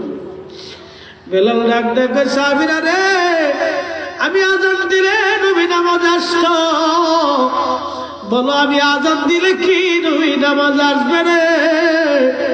আমি আযান দিলে কি নবী নামাজ আসবে? সাহাবায়ে কেরাম কান্দে ডুকরায় ডুকরায়। সালমান ফার্সি বয়োবৃদ্ধ সাহাবী 250 বছর পর্যন্ত জিন্দা ছিলেন। নবীর আশিক সাহাবী ডাক দে বলো, নবীর সাহাবীরা আমাদের কোথায় বেলাল আযান দিবে না? যাইয়া দেখো রে আমার ফাতেমার বাড়ি হাসান হুসাইন আসেনি। হাসান হুসাইন রাদিয়াল্লাহু আনহুমা যদি বলে তো বেলাল আযান দিবে। যদি কোনোদিন মদিনায় যান, 7 নম্বর গেট বাবু সালাম দি মাত্র 2 মিনিট হেঁটে যাওয়ার পরে মসজিদে নববীর সীমানা পার হয়ে যাওয়ার পরে দেখবেন একটা মসজিদ, মসজিদের নাম মসজিদে আলী। এটা হযরত ফাতেমা রাদিয়াল্লাহু আনহার বাড়ি। হুজরা শরীফ থেকে ফাতেমার বাড়ি দেখা যাইত। সাহাবায়ে কেরাম দৌড়ে গেলেন, হযরত ইমাম হাসান হুসাইন রাদিয়াল্লাহু আনহু দুইজনকে নিয়ে আসলেন। ইমাম হাসানকে দেখতে নবীজির মতো দেখা যাইত, চেহারা মোবারক নবীজির মতো সুন্দর ছিল, নানা সুরত তিনি পেয়েছিলেন। ইমাম হুসাইনকে দেখতেও নবীজির মতো দেখা যাইত। হযরত বেলাল একবার ইমাম হাসানের বুকের মধ্যে মাথা ঠেকায় বসে বসে কাঁদতেছে। আবার ইমাম হুসাইনের বুকের মধ্যে মাথা ঠেকে ডুকরিয়ে ডুকরিয়ে কান্না করে। সারা মদিনায় তাহাজ্জুদের সময় কান্নার রোল পড়ে গেছে। এমন সময় সব কান্নার শব্দগুলি ভেদ করে হযরত ইমাম হাসান ডাক দিলেন, ও নানার মুয়াজ্জিন, যেই কণ্ঠ দিয়ে নানুর আযান শুনাইতা ওই কণ্ঠ দিয়ে আমাদেরকেও তুমি আযান শোনাও। নবীর মুয়াজ্জিন যাও মিনারায় আযান দাও। আওলাদে রাসূল হুকুম দেওয়ার সঙ্গে সঙ্গে নবীর আশিক আর সহ্য করতে পারেন নাই, দৌড়ে গেছেন সেই মিনারায়, সেই বাড়ির ছাদের উপরে যেখানে দাঁড়ায় বেলাল আযান দিতে। ওই আযানের শব্দে নবীজি নামাজে আসতে।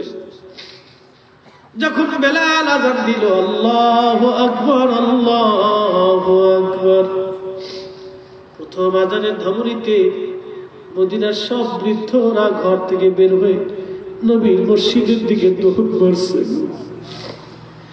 দ্বিতীয়বারে যখন বলেন আল্লাহু আকবার আল্লাহু আকবার,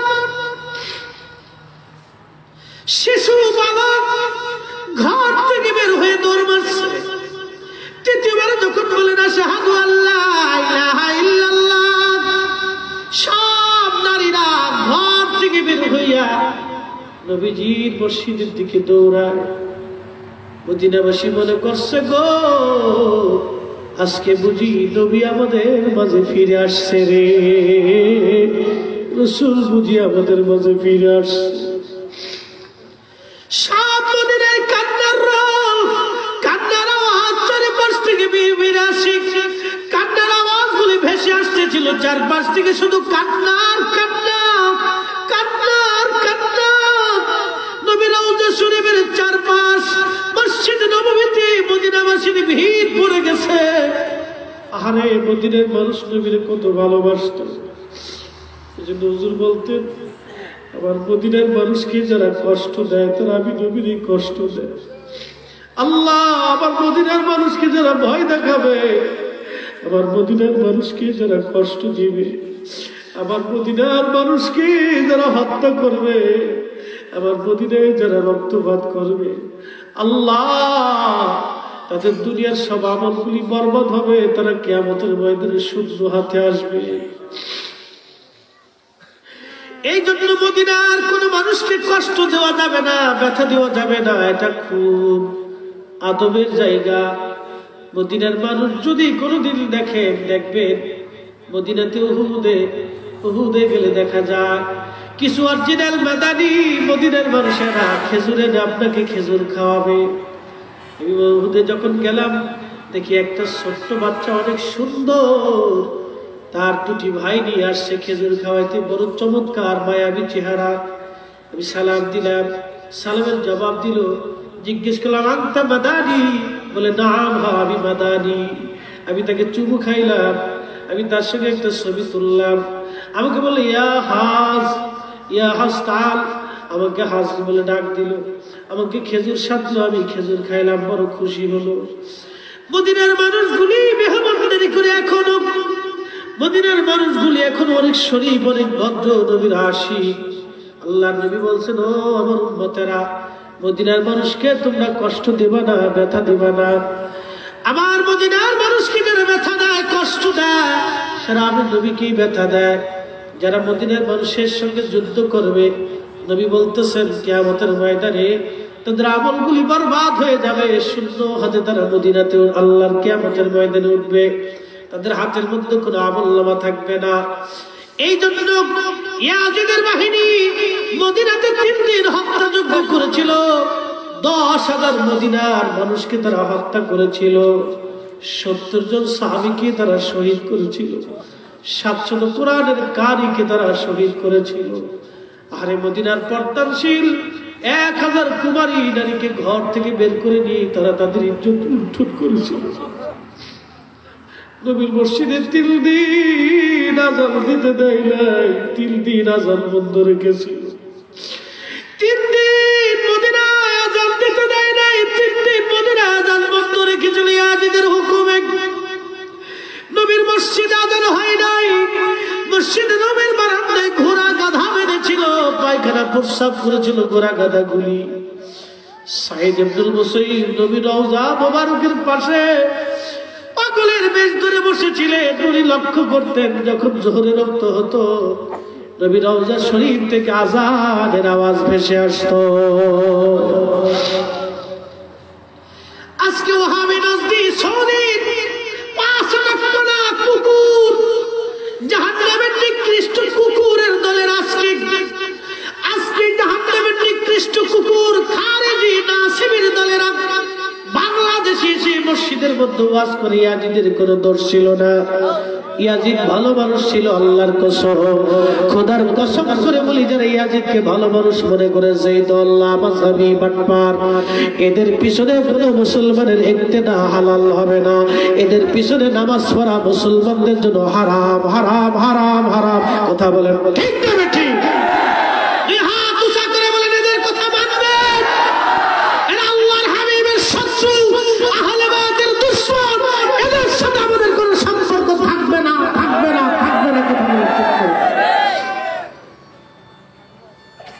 কিন্তু দুঃখের বিষয় হলো সত্য, সৌদি আরবের পেট্রো ডলার উসিলায় আজকে বিভিন্ন মিডিয়া দখল করে মুসলমানের ঈমান চুরি করার এক কঠিন পায়তারা তারা করতেছে।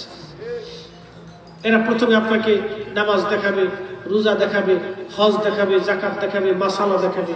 দলে একবার যদি বেরাইতে পারে আপনার ব্রেন ওয়াশ করে। এরা খুব নব্য কৌশল, খুব সাবধান, তাদের অনেক টাকা, তাদের টাকা থাকতে পারে, আমাদের ঈমান আছে, কথা বলেন ঠিক না? আমাদের টাকা নাই কিন্তু ঈমান আছে।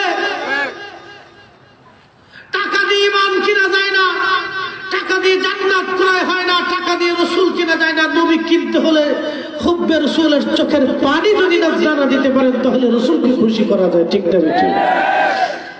আমার দিকে তাকান। সমস্ত সাহাবায়ে কেরাম কাঁদতেছিল। আযানের আওয়াজ যখন আসলো, আশহাদু আল্লা ইলাহা ইল্লাল্লাহ, দ্বিতীয়বারে আযানের আওয়াজ আসার পরে মদিনার মানুষ ভাবছিল যে রাসূল মনে হয় ফিরে আসছে। যখন বেলাল আযান দিল, আশহাদু আন্না মুহাম্মাদার রাসূলুল্লাহ,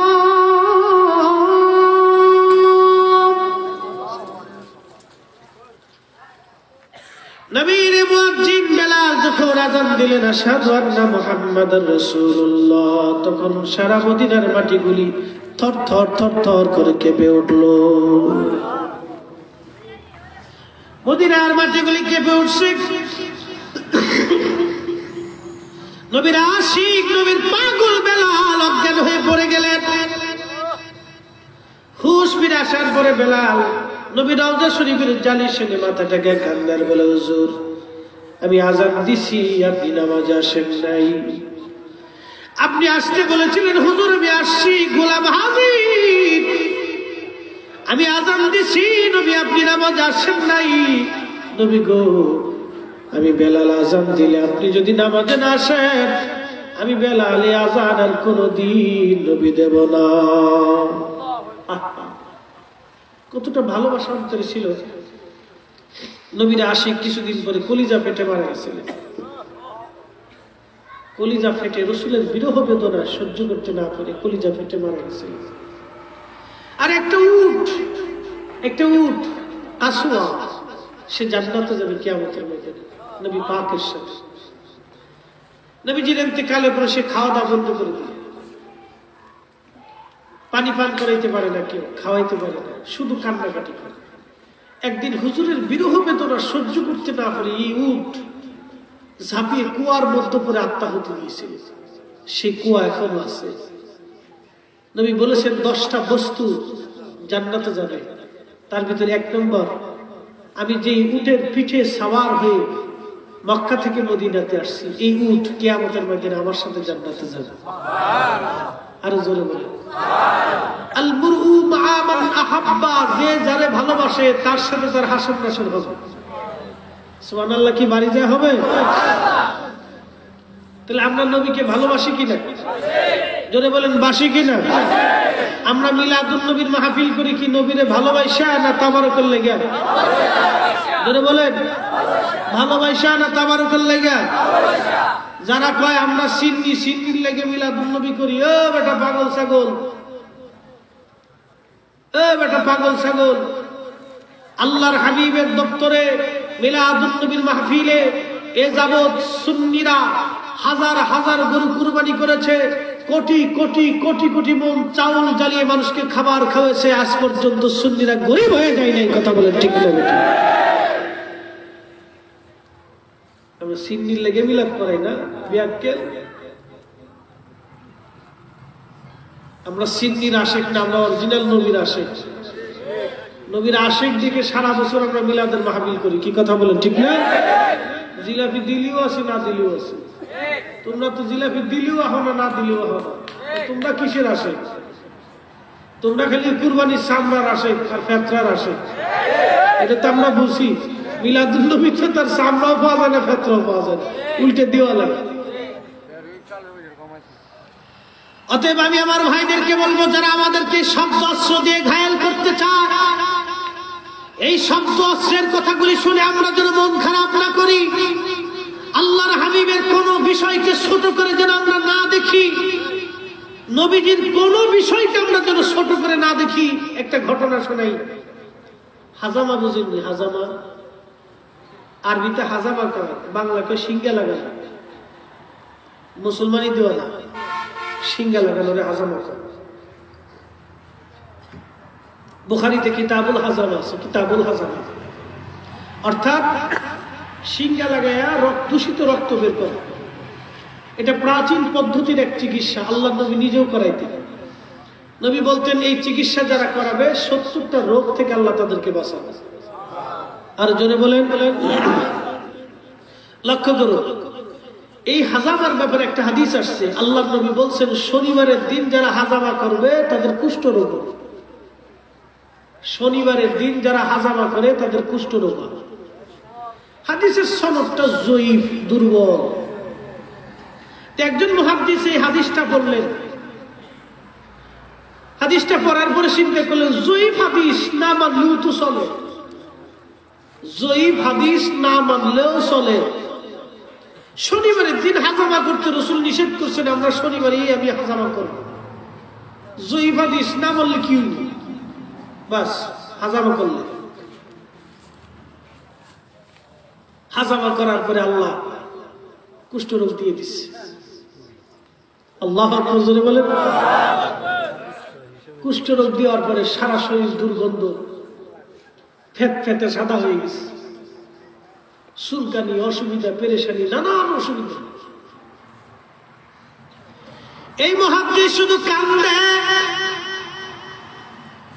সারাদিন রাত ভরে কান্দে, ইয়া রাসূলুল্লাহ আমি ভুল করেছি, আমাকে ক্ষমা করে দেন, হে নবী আমারে মাফ করে দেন। উম্মতের কান্না রহমতের নবীর আর সহ্য হয় নাই। অনেক দিন পর আল্লাহর হাবিব ঘুমের ঘরে তারে দেখা দিলেন, কি হে মুহাদ্দিস, ইয়া রাসূলুল্লাহ আমি বড় কঠিন যন্ত্রণার মধ্যে আছি, আমার কুষ্ঠরোগ হয়ে গেছে গো রাসূল।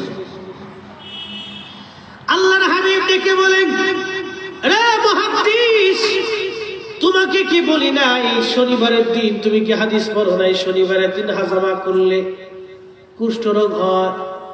মুহাদ্দিস বলতেছিল, হুজুর শনিবারের দিন সিঙ্গা লাগাইলে কুষ্ঠরোগ হবে, এই হাদিস তো দুর্বল, জয়ীফ, একজন রাবী সমালোচিত, সেই জন্য আমি গুরুত্ব দেই নাই। আল্লাহর নবী বললেন, সাহাবী ও মুহাদ্দিস শোনো, আমার হাদিস যদিও একজন রাবীর মাধ্যমে দুর্বল হয়েছে, কিন্তু আমি নবীর কথা তো দুর্বল না। এ ওহাবী ভালো করে শুনিয়া নাও, আমরা মিলাদুন নবীর মাহফিল করি, কার জন্য করি? নবীর জন্য। কথা বলেন, কার জন্য? আরো জোরে, কার জন্য? নবী কি দুর্বল? নবী কি দুর্বল? আমরা দুরূদ পড়ি নবীর, নবী কি দুর্বল? আমরা সালাম দিই নবীকে, নবী কি দুর্বল? মিলাদের মাহফিলে আমরা প্রশংসা করি নবীর, আমার নবীর প্রশংসা করলে আমার আল্লাহর প্রশংসা করা হয়। আমার নবীর গুণগান গাইলে আল্লাহর গুণগান করা হয়। তুমি এই মজলিসে বেদাত বানাইছো, কত নাম্বার দাঁতি তুমি বুঝা গেছে, দাঁত যে তোমরা কয়টা গজাইছে আর বুঝার বাকি নেই। এই মাহফিলকে তুমি বেদাতের তবকা দিয়ে তুমি আইলা না, নিষেধ করলা, আর একজনকে ফিরাই রাখলা, জবাব দিবা কি কিয়ামতের ময়দানে বারগাহে রাসূলের কদম মোবারকে? ওই মুহাদ্দিস কান্দার বলে, হুজুর আমি তো জয়ীফ হাদিস মনে করে এই হাদিস গ্রহণ করি নাই। নবী বলেন, মুহাদ্দিস একজন রাবীর জন্য হাদিস দুর্বল হয়েছে, কিন্তু আমি নবী যে বলছি আমার নবীর কথা তো দুর্বল না। তুমি শনিবারের দিন কেন সিঙ্গা লাগাইলা? বলে, হুজুর আমার ভুল হয়ে গেছে, আমার মাফ করে দেন, আমার মাফ করে দেন। আল্লাহ নবী বলেন, এইবারের জন্য ক্ষমা করা হলো। আল্লাহ নবী রহমতের হাত মুহাদ্দিসের শরীরে যখন বুলাই দিলেন, সঙ্গে সঙ্গে মুহাদ্দিসের কুষ্ঠ রোগ ভালো হয়ে গেল। আরো জোরে বলেন না, ইয়া রাসূলুল্লাহ আমার নবী আসে না নাই? উম্মতের বেদনায় দুঃখে সুখে আমার নবী আসে না নাই? উম্মতের দুঃখে নবী আসে না নাই? যারা বলে মদিনার নবী বাংলা দেখবে কেমনে, কানার ঘরের কানা, তুই কানা হতে পারিস, আমার নবী অন্ধ না। কথা বলেন ঠিক না বেটে? আর কি তা করতে বেটা, তুমি অন্ধ হইতে পারো, আমার রাসূল কি অন্ধ? এটা ব্যাককেল, তুই ব্যাককেল হতে পারিস, আমরা তোর ব্যাককেল। তুমি বেবুজ হতে পারো, আমি তো বেবুজ না। তুমি উন্মাদ হতে পারো, আমি তো উন্মাদ না। তুমি শয়তানের সরকায় পড়তে পারো, আমি তো পড়ি নেই। হ্যাঁ, কোন ভূতে পাইছে তোমারে? আল্লাহর কসম করে বলি, হাবিবে কিবরিয়ার কোন বিষয়কে ছোট করে দেখবে। উম্মে ঈমান হুজুরি পাক প্রস্রাব করলেন ঘটির মধ্যে। আশ্চর্য মাসালা দেখবে, ঘটির মধ্যে প্রস্রাব করলেন। উম্মে ঈমান তো হাবিবে কিবরিয়ার দাসী ছিলেন। শুধু দাস না, নবীজির আম্মাও ছিলেন। কেমন মা? নবীজির আম্মা হযরত ফাতেমা, হযরত আমেনা রাদিয়াল্লাহু আনহার দাসী ছিলেন উম্মে ঈমান। মদিনার থেকে যখন ফিরতে ছিলেন, রাসূলের জীবনের কথাগুলি শুনলে কষ্ট হবে। মদিনাতে হাবিবে কিবরিয়াকে যখন নিয়ে গেলেন হুজুরের মা, মদিনার একটা চৌবাচ্চা ছিল, পুকুর, ঝর্ণার পানিগুলি পুকুরে এসে পড়ত, পাহাড়ের পানি। এখানে আল্লাহর হাবিব গোসল করতেন। মদিনার সব ছেলেপেলেরা এখানে গোসল করত। অনেক বড় একটা পুকুর ছিল। তো নবী যখন পুকুরে গোসল করতেন, তখন সমস্ত ইহুদিরা হাবিবে কিবরিয়ার দিকে তাকায় থাকত। এক ইহুদি পাদ্রী এই দৃশ্যটা দেখছে যে উনি আখিরি নবী হবে। তারপর হযরত আমেনা রাদিয়াল্লাহু আনহার কাছে যা বলতেছে, আপনি কি তার মা? বলে হ্যাঁ। আপনার স্বামীর নাম কি আব্দুল্লাহ? বলে হ্যাঁ। আপনি তাড়াতাড়ি করে আপনার সন্তানকে নিয়ে মক্কায় চলে যান, আপনার ছেলে আখিরি নবী হবে। আল্লাহু আকবার। আপনার ছেলে নবী হবে। ইহুদিরা যদি বুঝতে পারে, ওরা খালি কানাকানি করতেছে, ওরা আপনার সন্তানের সায়ের নিদর্শন দেখতেছে, ওরা যদি বুঝতে পেরে যে আপনার সন্তানকে হত্যা করবে, আপনি তাড়াতাড়ি ওকে নিয়ে চলে যান। মাত্র 1 মাস ছিল। হুজুরের আব্বাজানের কবর শরীফ জিয়ারত করে নবীকে নিয়ে রওনা করছে, সাথে উম্মে ঈমান। আবুয়াতে আসার পরে হুজুরের আব্বা অসুস্থ হয়ে পড়লেন, বুঝতে পারছেন আমার আর সময় নেই। উম্মে ঈমানের হাত ধরে বলেছিলেন, রে উম্মে ঈমান, আমি আমার মুহাম্মদকে তোর কাছে রেখে যাচ্ছি রে। তুমি তো জানো ওর আব্বা জান নাই, আমি মাকে বেশি দিন লালন পালন করতে পারি নাই। উম্মে ঈমান, আমার মুহাম্মদকে দেখে রাখবি, সন্তানের মতো পালন করবি। আমি মা মরে যাওয়ার পরে তুই তার মা হবি, আর আমার এই সন্তানকে নিয়ে তার দাদার কোলে পৌঁছায় দিবি, তার দাদার কাছে পৌঁছায় দিবি। উম্মে ঈমান, উম্মে ঈমানকে তোর বলে দিয়ে যায়, আমার সন্তান কিন্তু আখিরি নবী হবে, আমার সন্তানের কিন্তু অনেক সম্মান হবে, বিরাট বড় মর্যাদা হবে। উম্মে ঈমান সাবধান, আমার মুহাম্মাদের মনে কষ্ট দিবি না, আমার মুহাম্মাদকে নিয়ে তার দাদার কাছে নিয়ে পৌঁছাই দিবি। ওই কথাগুলি মনে রেখেছিলেন উম্মে ঈমান। নবীজি নবুয়ত পাওয়ার পরে সঙ্গে সঙ্গে কালেমা পড়েছিলেন। নবী মাঝে মধ্যে বলতেন, উম্মি বাদাল উম্মি, আপনি আমার মা, আমার মায়ের পরে আপনি আরেকজন আমার মা। সন্তান প্রস্রাব করেছে ঘটির মধ্যে, ডাক দেখো উম্মি, আমার এই প্রস্রাবটা আপনি কিন্তু সকালবেলা ফেলে দিবেন। ঘটির মধ্যে যা রাখছি সকালবেলা আপনি ফেলে দিবেন। আল্লাহর নবী ঘুমান, উম্মে ঈমান ওই ঘরের মধ্যে ঘুমাইতেছিলেন। উম্মে ঈমান গভীর রাত্রিবেলা ঘুম ভাঙছে, প্রচন্ড পিপাসা। মদিনাতে যদি কোনোদিন যান, মদিনার ভিতরে একটা শেফা আছে। মদিনার ভিতরে শেফা হলো ঠান্ডা রোগ, মদিনায় থাকে না। জোরে বলা যাবে কি মারহাবা। ঠান্ডা রোগ মদিনার থেকে বিতরিত হয়। যদি কারো প্রচন্ড ঠান্ডা রোগ থাকে, মদিনায় বেশি দিন থাকবে। আমার নাকের পলিপাস ছিল, 1% খুঁয়ে পড়ে গেছে। এত ঠান্ডা পানি খাইছি মদিনাতে, জমজমের পানি ঠান্ডা, ফ্রিজিং ঠান্ডা পানি। আমি তো ঠান্ডা কখনো খাইতে পারি না, বক্তা মানুষ। এত ঠান্ডা পানি খাইছি মদিনাতে, একটা কাশি করে দিলি। আল্লাহু আকবার। উম্মে ঈমান মদিনায় আসার পরে হুজুরের প্রস্রাব মোবারক গভীর রাত্রিবেলা ঘুম ভাঙছে, উনি পান করলেন। সুবহানাল্লাহ কোন নবী পাকের প্রস্রাব মুবারক খেয়ে ফেললেন। সকালবেলা নবীজি ডাক দিয়ে বলে উম্মে আইমান প্রস্রাব কোথায় রাখছে?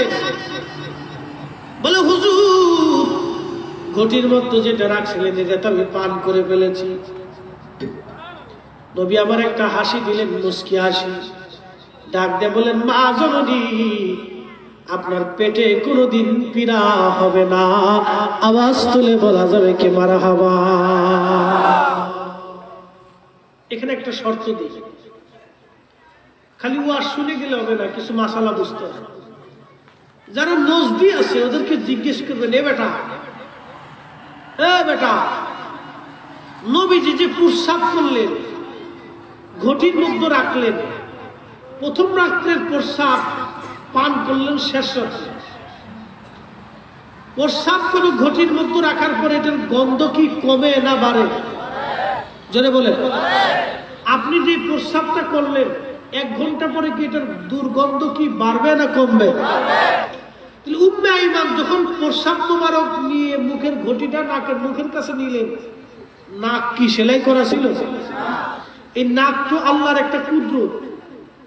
এই নাক আপনারা বলে দিবে এখানে কিন্তু দুর্গন্ধ আছে, এখানে কিন্তু সুগন্ধ আছে, এখানে গোশের এই ঘিরান, বিরিয়ানির এই ঘিরান, খিচুড়ির এই ঘিরান, ভাতের এই ঘিরান, রুটির এই ঘিরান, আমের এই ঘিরান, কাঁঠালের এই ঘিরান, প্রস্রাবের এই ঘিরান, প্রস্রাবের দুর্গন্ধ, পায়খানার দুর্গন্ধ, এটা নাক কিন্তু বলে দিচ্ছে।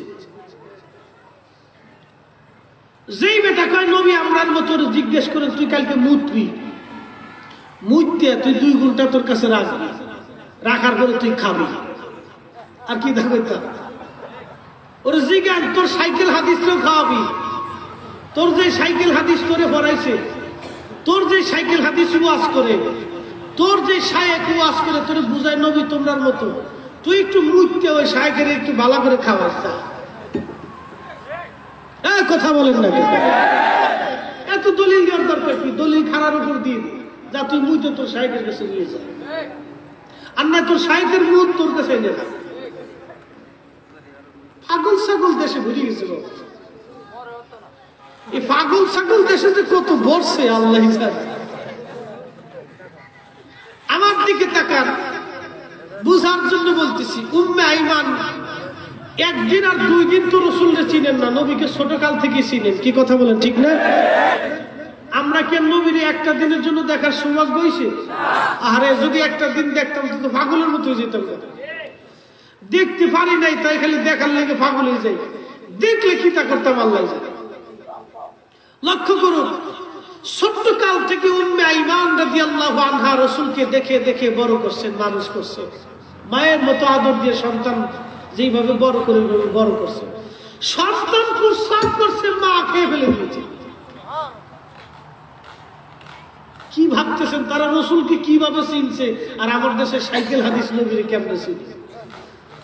একটু প্রস্রাব করে সাইকেল হাদিস একটু দিয়ে যে হুজুর আপনি বলে নবীর মতো, নবী বলে আপনার মতো, তাহলে আমি একটু মুততে দিলাম, আপনি একটু মুততে দেন। এই কি অবস্থা? আর কি তা কইতে হবে? ভালো লাগলেও ভালো, খারাপ লাগলেও ভালো। রসুলের ব্যাপারে নিজের বাপকেও ছাড়া যাবে না। কথা বলেন ঠিক না? ও সাইকেল হাদিস তো পরের ব্যাপার, নিজের বাপ মাকেও ছাড়া যাবে। আমার দিকে তাকান, তিনি প্রস্রাব মোবারক পান করলেন, দুর্গন্ধও লাগলো না। আচ্ছা আপনারা বলেন, মানুষের শরীর থেকে নির্গত যত পদার্থ আছে, রক্ত বলেন, প্রস্রাব বলেন, নাকের হিঙ্গল বলেন, এগুলি সব নুনা লাগে, নুনা। এই জন্য গরুর কাছে নিয়ে নিজের হাতটাকে যদি দেন, গরু দেখবেন আপনার হাত ছাড়তেছে। কেন ছাড়তে জানেন? আপনার শরীরও লুনা, লুনা লুনা লাগে। আচ্ছা উম্মে আইমান তিনি পান করলেন, তো পানি মনে করিয়ে যখন পান করলেন তখন তো একটু লুনা লাগার কথা ছিল। কি কথা কথা তো নবীজি প্রস্রাব মোবারকে দুর্গন্ধও হলো না, লুনাও লাগলো না, কিন্তু তিনি পান করলেন। আমাদের প্রস্রাব যদি কেউ 2 ঘন্টা পরে ফ্যাটের ভিতরে নেয়, তার ডায়রিয়া ডাইরেক্ট অ্যাকশন। ব্রাহ্মণবাড়িয়া হসপিটালে জায়গা হবে না, ঢাকা মেডিকেলে যায় কুলাইতে পারবে না। কি কথা কন্যা করে ঠিক না? সাইকেল হাদিস আর তো বুঝার দরকার নেই। যার বুঝ আছে সে অল্প তো বুঝে। ওয়াজ করলে কি লাভ, শুনলে কি লাভ? লাভ হবে তার আমলে, আমলেও লাভ হবে না নবী প্রেম না থাকলে দিলে। নবী প্রেম থাকলে দিলে লাভ হবে কম, আমলে সুপারিশ করবেন নবী রোজ হাশরের ময়দানে। জ্ঞানী যারা বুঝে তারা শুধু ইশারা, নাদানের বুঝাইতে পারে আছে কে কোথায়। বাবা বড় মৌলবী, ছোট মৌলবী, বড় হুজুর, খেতা হুজুর, সেতা হুজুর, ওই রাঙ্গা হুজুর, দলা হুজুর আর কালা হুজুর, মাইজা হুজুর, সাইজা হুজুর দিয়ে কাজ হবে না। নবী সিনে বাবা কবরে যাও, নারী ফেরেশতাদের গুতনি খেয়ে বাপ টাকাই দেবে নে। সেই দিন হারিকেন ধরে তোমার পীর সাহেব তোমার হুজুর সাহেব খুঁজে পাবা না। কথা বলেন ঠিক না বেঠি? মানলেও ভালো, না মানলেও ভালো, তো কিছু যায় আসে না। শুনে এই জন্য রাসূল বলতেন আইয়াকুম মিসলি, আইয়াকুম মিসলি, আইয়াকুম মিসলি, আইয়াকুম মিসলি। 10 সনদে হাদিস আছে, 10 সনদ বুখারী মুসলিমে 10 সনদে আছে। কয়টা সনদ শুনো? আইয়াকুম মিসলি, আমি কি তোমাদের মতো না? তোমরা আমার মতো, আমি তোমাদের মতো না। তোমরা আমার মতো না, তোমরা আমার মতো না। আমি তোমাদের মতো না, তোমরা আমার মতো না। নবী কয় আমি তোমাদের মতো না, তোমরা আমার মতো না। আচ্ছা, কোরআন শরীফ কি রাসূল বেশি বুঝছে না আমরা বেশি বুঝছি? তো রাসূল কোরআন শরীফের আয়াত নাযিল হওয়ার পরেও কেন বললেন আমি তোমাদের মতো না? কুল ইন্নামা আনা বাশারুন মিসলুকুম, আয়াতের দলিল যারা দেয় এখানে জিজ্ঞাসা দেয় বেটা, আল্লাহ যে কোরআন শরীফে আয়াত তার রাসূলের উপর নাযিল করলো, এই আয়াত নাযিল হওয়ার পরেও রাসূল কেমনে কয় আমি তোমাদের মতো না? এই বেটা ব্যাখ্যা কর। যার উপরে নাযিল হয়েছে, যার উপরে কোরআন নাযিল হয়েছে, যার সিনার ভিতরে কোরআন আসছে, সেই তার জবান দিয়ে কাই দুঃখ মিসলি, আমি কি তোমাদের মতো না, তোমরা আমার মতো। আশ্চর্য। অতএব আল্লাহর হাবিবের বিষয়টা সম্পূর্ণ আলাদা। আমার গাড়িতে একটা কিতাব আছে, আজকে আনি, আজ থেকে 450 বছর আগের লেখা। আল্লামা ইমাম মুল্লা আলী কারি হানাফি, তিনি ইমামুল হারামাইন ছিলেন। মক্কার ইমাম ছিল, মদিনার ইমাম ছিল, বর্তমান ইমামদের মতো না।